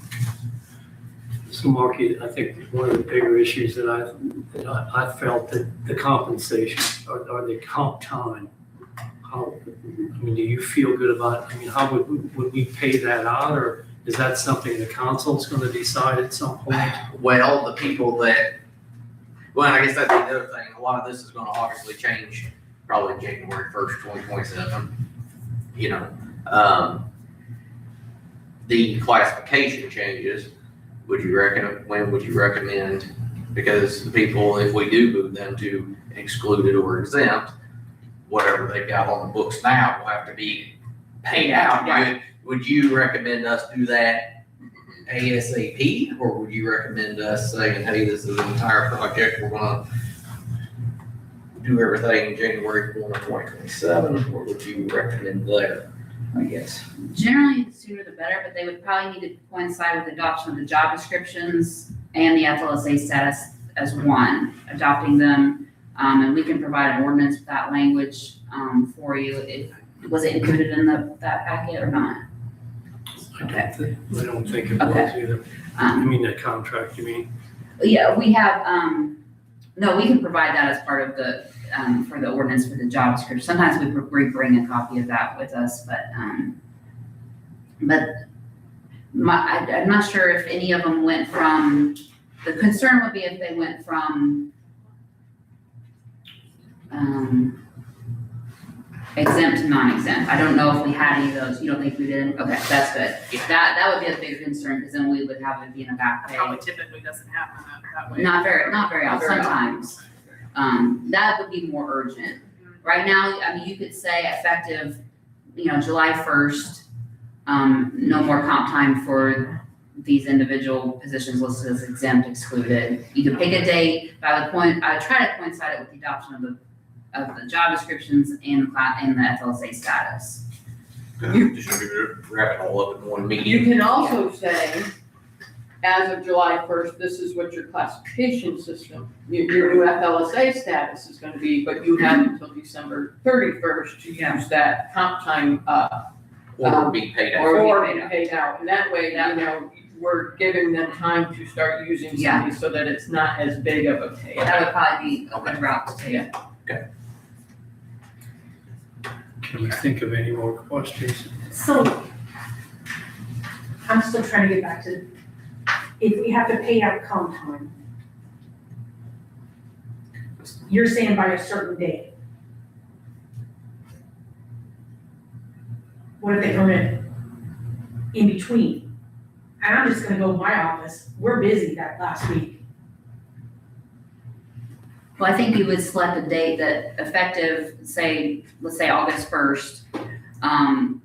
These are the FLSA status in place. So no more comp time for anyone that's exempt or excluded After this date. after this date. So they can burn what they have, So- or they can be paid out for what they have. Yeah, if they, any time left, but, let's say December 1st, we encourage the individuals to use as much of the comp time between August 1st and December 1st.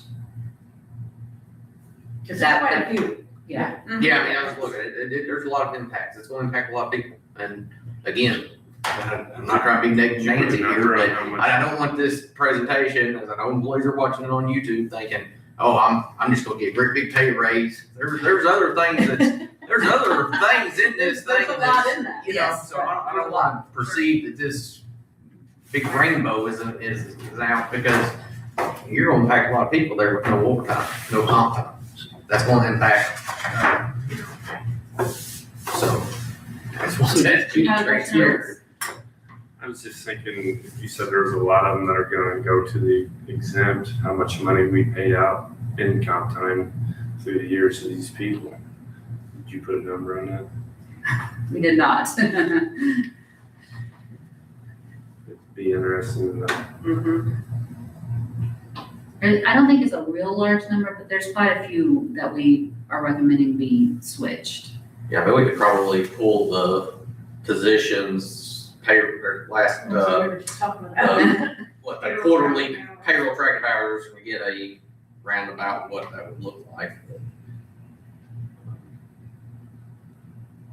So the recommendation would be to make that change before the whole package would start. Yeah, it sounds like we would do that sooner than later, I guess. Once we would get, probably need to just set a date, get that ordinance, and then at a future meeting, we would adopt What it then. the repercussions of the employee, you know, it's, now I don't get any more comp time, my wages didn't go up. Yeah, you know what I'm saying? And that's possible, that's very well possible, yes. I gotta, Yeah. okay. But it's a benefit that they have been getting all these years that they weren't necessarily entitled to. Now, again, like I said, the county could decide to give them some form of comp time, or if you did do it, I would say some sort of non-FLSA comp time. We've had counties set up, like, if you work after 42 hours in a week, you get hour for hour up to 40 hours, and that is not paid out, and you have to use it by the end of the calendar year, and then it goes back to zero. So it's a comp time policy for exempt excluded positions, but it's not the same as the non-exempt, because you don't wanna, if you start treating them like non-exempts, you basically wipe out their exempt status. Right. So you don't wanna treat them the same, but you could set something up like that looks different, and that would still give them some additional comp time to use. Because we do know a lot of those positions work night meetings and they work extra hours here and there.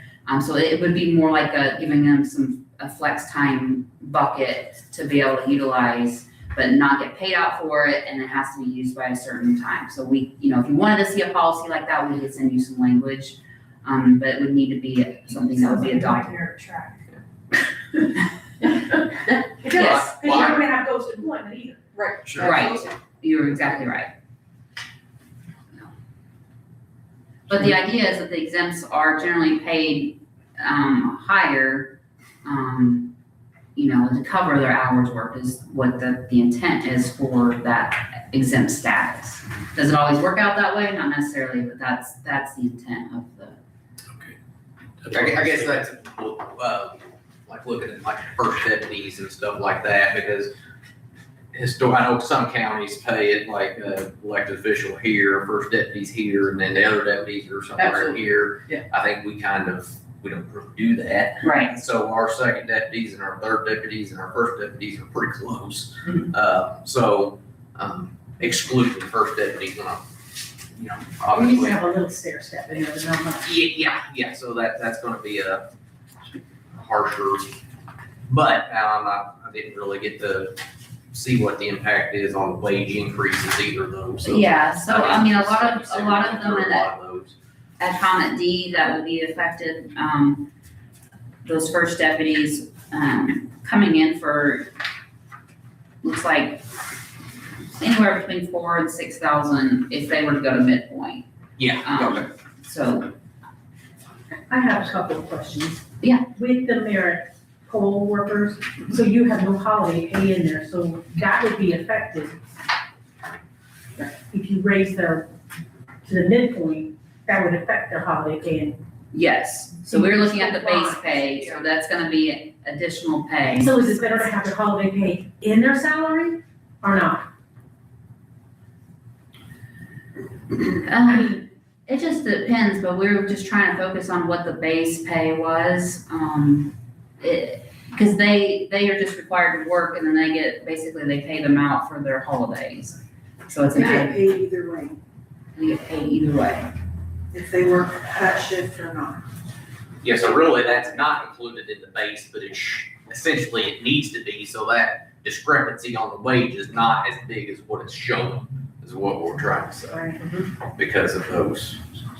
So is that M poll and C polls mostly, or who? Yeah, that's just mainly The jail and the sheriff's department, Just right? pay 911. 911, okay. kind of like our 24/7s, do that, kind of the different setup.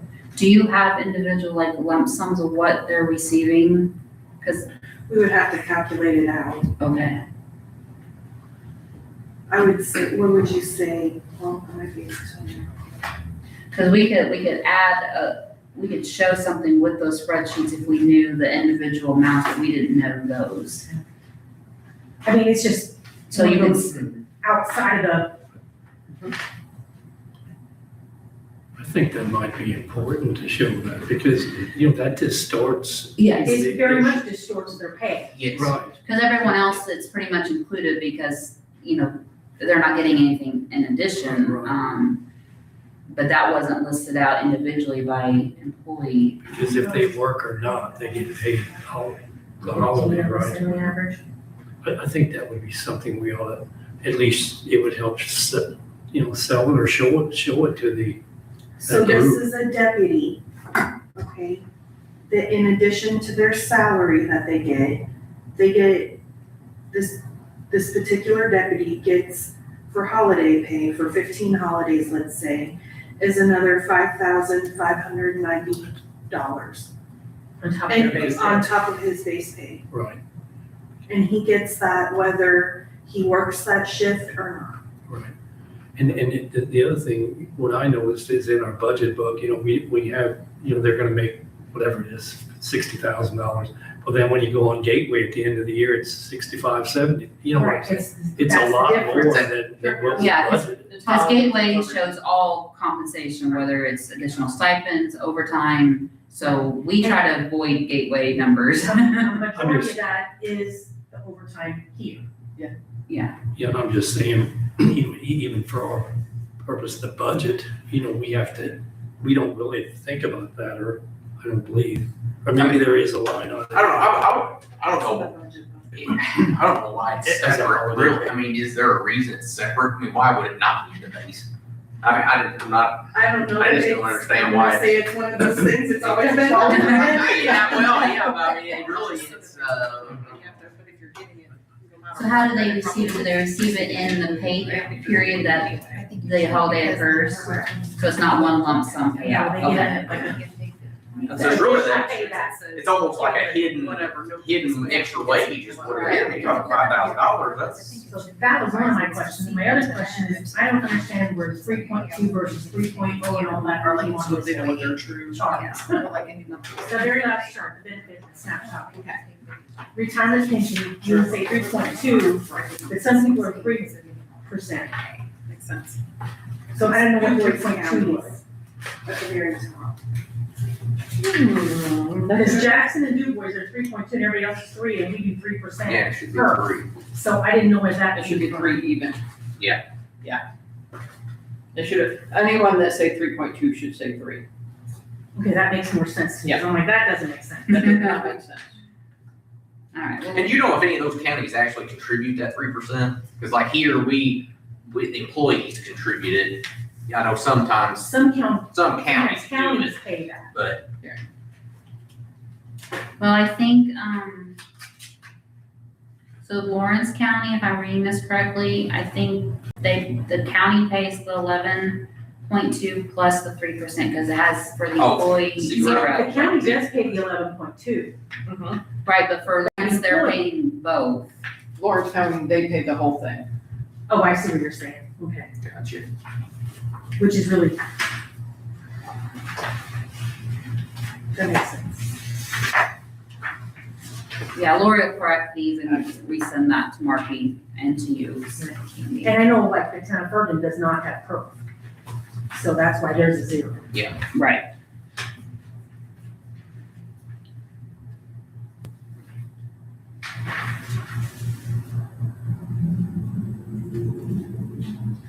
And Brooke, I was wrong, I'm wrong here, it is a line item of holiday pay for the sheriff, for the sheriff's department, I guess, or it's It 120, should be in all three 24/7 budgets. the sheriff's It's department is not 100, in, Community 127. corrections is the only one who couldn't, They consolidate. yeah, it's in their line item.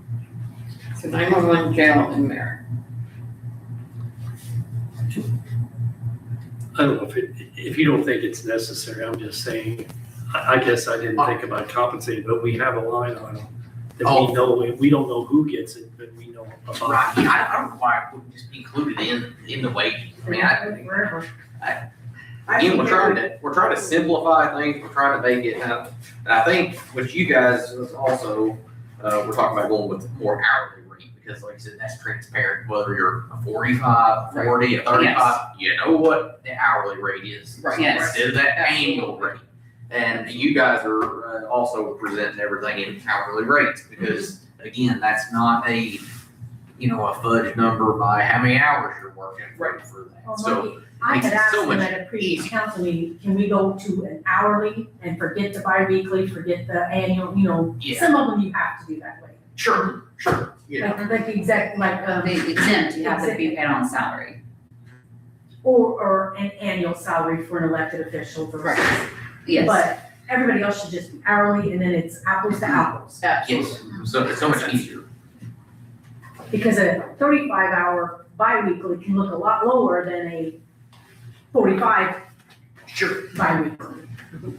Makes sense to me. Any other questions?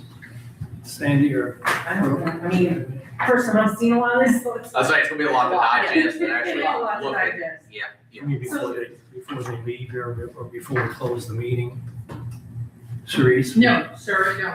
Thank you, Michael? girls, Yeah. very much for doing. It's a lot of information. I Yeah. appreciate the work you guys put in. Exactly. So you guys are looking at more like. Yeah, I got a takeaway, so they talk about turnover a lot, but That's if you look on the base and longevity pay yeah. scale, But it can Only- But you be, could hire a few at low LTCs and then and give it to jailers them. are really. yeah, and we'll It's not provide much all of of these a longevity spreadsheets, base. so I like don't if think you wanna we run have much options, like turnover. what would 95% look I like? mean, it's What very would, blatantly you know, obvious. other on options, that scale. you can have that and be able to use that for your. I think we purposes, should So you don't have to recreate. See how much money this exempt employees, when we get those out, how much money that is. And then, like I said, with only, it appears jailers and certain LTCs turning over heavily, then we can do some form, if we can afford it, longevity pay. Because I would say if you broke the survey down, younger people that turn over a lot in certain positions are the ones saying they don't want benefits as much. If you look at our benefits, they're extremely good. So we get to fair compensation. We do it in a different way than other counties. And these people, what Mike alluded to, can't think that I gotta pay after-tax money for open market healthcare, potentially, that's going up every year. And they don't realize how good the healthcare is. But if you have a tenured employee that's getting longevity pay, they understand it more, especially when they're more rooted with families. So we're not out of line. We just overcompensate on health and maybe aren't always at the median on wages. If you look at it, that's holistically, in my opinion.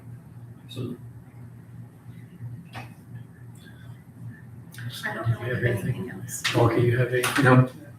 any final Mike. comments? So we're getting ready to send out budget forms. What do we tell people? Are we telling them, just wait on your wages that you're gonna present so we can look through this? Or do we say, I mean, it's difficult. 'cause Sure. June, we gotta tell them what to do Right. to prepare their budgets. Now, if they prepare their budgets without the salaries, you guys are gonna have to meet and fill in those gaps. I mean, do you feel that we're still, let's say we feel we're undercompensating people. So let's say we use a 5% number.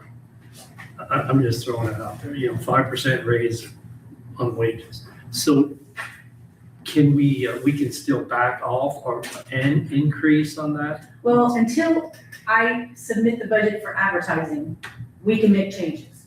It's just the more changes you make, the more changes we have to make. And It affects. we've been. So then what's the best This way to and do this that? way I and guess everything I mean, So then what's the best way, what would you recommend based on that then? I mean, the work that would take, it's like you have to get something, I don't know what your intent is on getting numbers out. I mean, once you go through all this and you decide lots versus this, get that, whatever, we can make those changes. It's just, I was gonna say, I think through this project, the concept, I mean, you could adjust for COLA if you wanted to do that, but, I think the idea behind this whole project was the cross-board flat raises for everybody. That's kind of, it's in the past. that's all. Right. In the future, we're kind of thinking, okay, we're gonna categorize those increases based on, which, again, puts a little more work because you're touching more people instead of going across the board, but so then it almost seems like we need to have, for the council members, our own internal deadline, and then however we come up, I don't know if each person makes their own recommendation, and then we submit that, to the group, whatever that is, that process is, we just need to give a deadline We just to need to that. know how to proceed. Yeah, we have people wanting to know because they have budgets. I can understand that, yeah, absolutely, I understand. Which is Monday. Oh, So, But if we have some department, like you said, 5%, and we have some departments that are not too far out of line, and then others that are way out of line, we don't wanna tell everybody 5%, and then we gotta come back and say, Because of the work then that's gonna take. You get 8 and you get 6 and you get 4 and you get, it's gonna be that way. right, Yeah, and then if we tell everybody, just say 5, and then we have to go back and say, well, this department, you only get 1%, you get nothing, you get 7. it just, So, Which is maybe what it's gonna be. right, I don't see how. Well, that's what we did a few years ago. but I don't wanna give false hope right off the bat and say 5%, and we kinda know not everyone's gonna get 5%, I don't know if that's right either.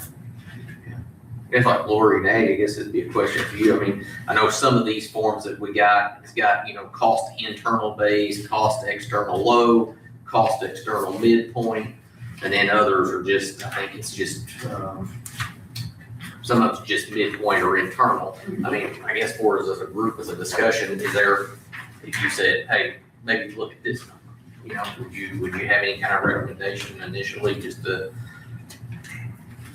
I know you're just presenting the data, but I mean, maybe just for this kind of seeing where they're at, what they're talking about, would you just say, hey, I think it goes back to what Abby had mentioned on before, what's your pay philosophy? Are you looking to just align everyone internally, or are you looking to be pace setters kind of thing? And that's something that we don't know. no. right, we don't know what the Yeah. county can afford as far as increases either, so, as a priority as far as, equalizing pay, looking at probably, adjustments to the internal base or external low is probably the most affordable couple of options to look at. But it may vary depending on the category.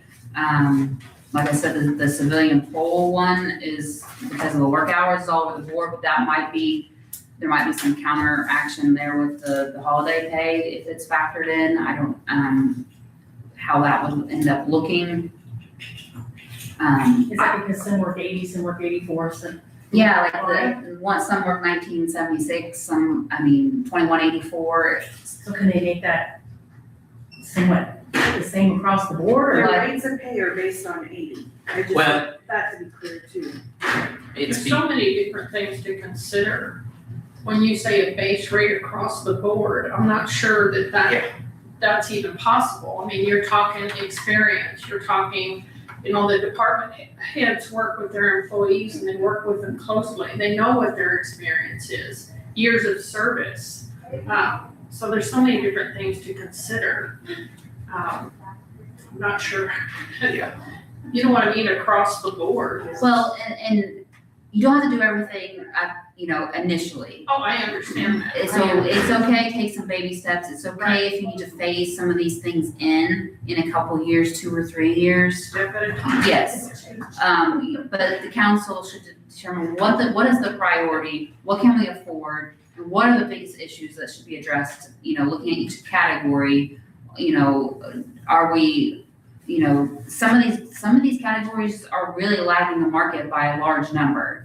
And then taking into consideration, you guys know internally, the jobs that are experiencing, high turnover or difficulty filling, all those factors come into play. But trying to focus on, one thing at a time, getting the classifications adopted, and then fine tuning your priorities by job category as to what you can afford, and then building on those. And we can always build on to what you were saying as far as addressing more like step pay or skill-based pay, but establishing something to get started. You have to start somewhere, and you can always build on that. But we had one county that for budgets, they adopted a base pay for all the classifications. They were in a similar situation to you. This was kind of brand new. The way they've been doing things, there was a lot of internal pay equity. And then later in the following year, they went back and started looking at some other things to add to that. But they got the initial stuff going for the first of, the year for budget purposes. But then building on the system and, giving more time that way, because it's a lot for you guys to process and to get done for budget hearings, if you're looking at all these different pieces. My question to you, can we push back the budget hearings? Can we push it back to try to, time to look at? You have to be adopted by November 1st, which means you have to have a public hearing in October. the steps? And you have to have, there's certain things you have to do. It's, Yeah, I was just thinking there's more time to go through all the paperwork. Department of Local Government Finance on our budget is usually beginning of August. So there's certain things we have to hit or we won't have data for them to look at. right, stick to your budget, stay. Not just us. Right. And some of the grants, that's what she's saying. Like, they need their numbers now, because they gotta submit. I mean, is that a lot of departments that need to know by June 1st or whatever? I don't know. I mean, I know the I know the health health department is a. Community Community corrections. corrections. Those are the two that contacted me already. So those two, we kind of look at those on an individual basis and say, maybe try to budget this amount or, Well, my recommendation, take it how you want. Maybe you guys in a small group, we need to start meeting and right, going through these departments, and then you can say, okay, you guys need to go for this, you need to go for this. that's, So we gotta do it Sure. in the month of June, because they you need have to have the information. budgets turned in or their grants turned in. Now, some of this within county general, my department, yeah, I can wait till probably the end. Okay. But some of these other departments can't. And that's kind of what we did last year. I mean, I think we could just break down in different small groups. So that if I'm understanding, we could have that time in June to meet the small groups, we would have to give anybody, And some of them, like, other than the health and community corrections, maybe and we they have to give them need some. information faster. They need it, sooner. So we just look at those departments Yeah, let's. first, I guess. Right. But it's gonna take a subcommittee that can meet. Right. Right. So we'll Because when establish, you get 4 of you, that's a quorum, you can't. we'll establish that, so. Maybe I missed this already. How many employees are gonna be affected by just the change of job classification? From what we currently have to the I We classification? did looked not- at I did not count that. classification, so we have to go Well, back. I'm just curious if we're needing to adjust, the exempt, not exempt folks by classification, obviously to go from where we are to where we're moving forward, to tell a department head, work with these classifications, not with these, how much is that gonna change things for us? And if they're projecting next year's budget, should we look at the updated classifications instead of what we currently have. You know, would that be an accurate thing to tell them to work towards? You know, is that out of line to suggest? I don't know. You know, I know there's big dollar amounts in, you know, getting to Now, extra. commissioners would be the ones to adopt the classification and the job description. Sure. But for the folks that are asking, you know, what do I do for my budget? Right. Is that the direction we should tell them? Yeah, I was looking, and don't hold me to this, because I just did real quick look, I'm thinking it's around 15 people it's gonna be impacted. So, So not a huge group, but yeah, still a decent number of people. give or take some, because like I said, I did a quick look at it, so.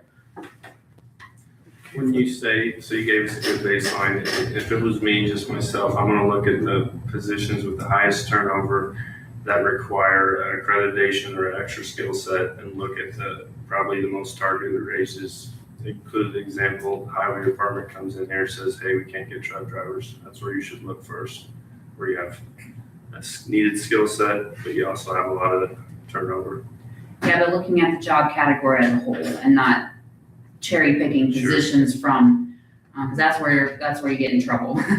So trying to look at the job categories as a whole and where the need is and and those priorities can look different by job category.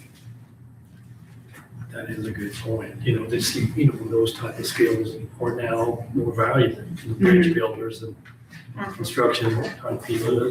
You can look through this and every department head says we need more money, we need people paid, but you can real quickly tell by who's gonna get longevity pay and who isn't because of the turnover, who's actually right, and where the skill set Yes. jobs are constantly turning over, then you know when they complain or when they ask for more money, they're legitimately, and there's some that maybe are crying wolf if you look at the pay compared to what the averages from Right. your data set. Yeah, you have actual current data now to use as a tool. When a department head says this, you're like, well, that's not what this shows. Exactly. So you have that data to use as a council, as a tool now to make those decisions where you didn't have that, last year. Department heads, elected officials are really good at running their own analysis. They're really good at cherry picking which counties and which municipalities they want to be compared to and bringing you these spreadsheets that say, but look, this is a number we came up with. One of the things that I really appreciate about what we do is it's the hard data. Who are you competing with and who are you similar size to? We don't look at the salaries until after we pick who we're comparing with. It's not the reverse that tends to come with those elected officials in department. Everyone wants to be compared with Hamilton County. You'll look at your list, you were not compared to Hamilton County. You guys you're not comparable to that kind of thing. We're getting a roundabout.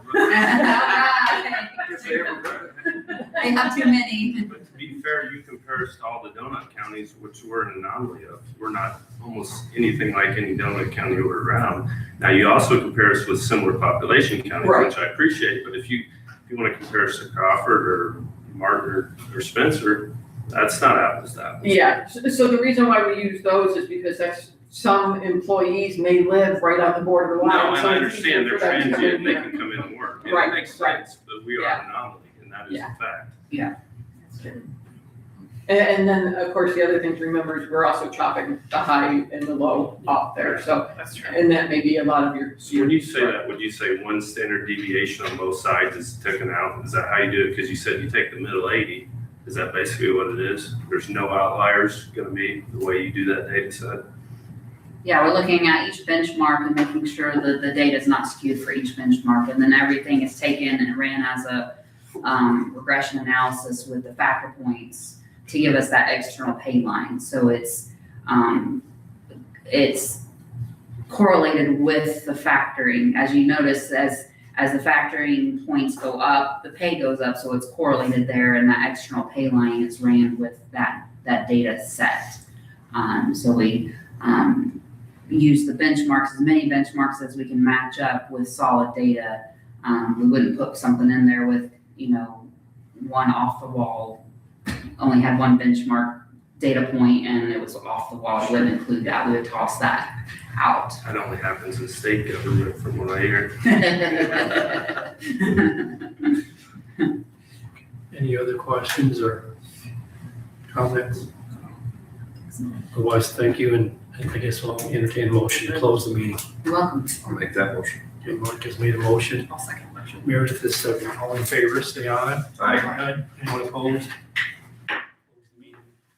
Joint meeting of the Good Morning County Council and Commissioners. Thank you again for all of this. Thank you very much. You're welcome. Yes. And we're available if you have questions, just let us know, because I know there's probably more will pop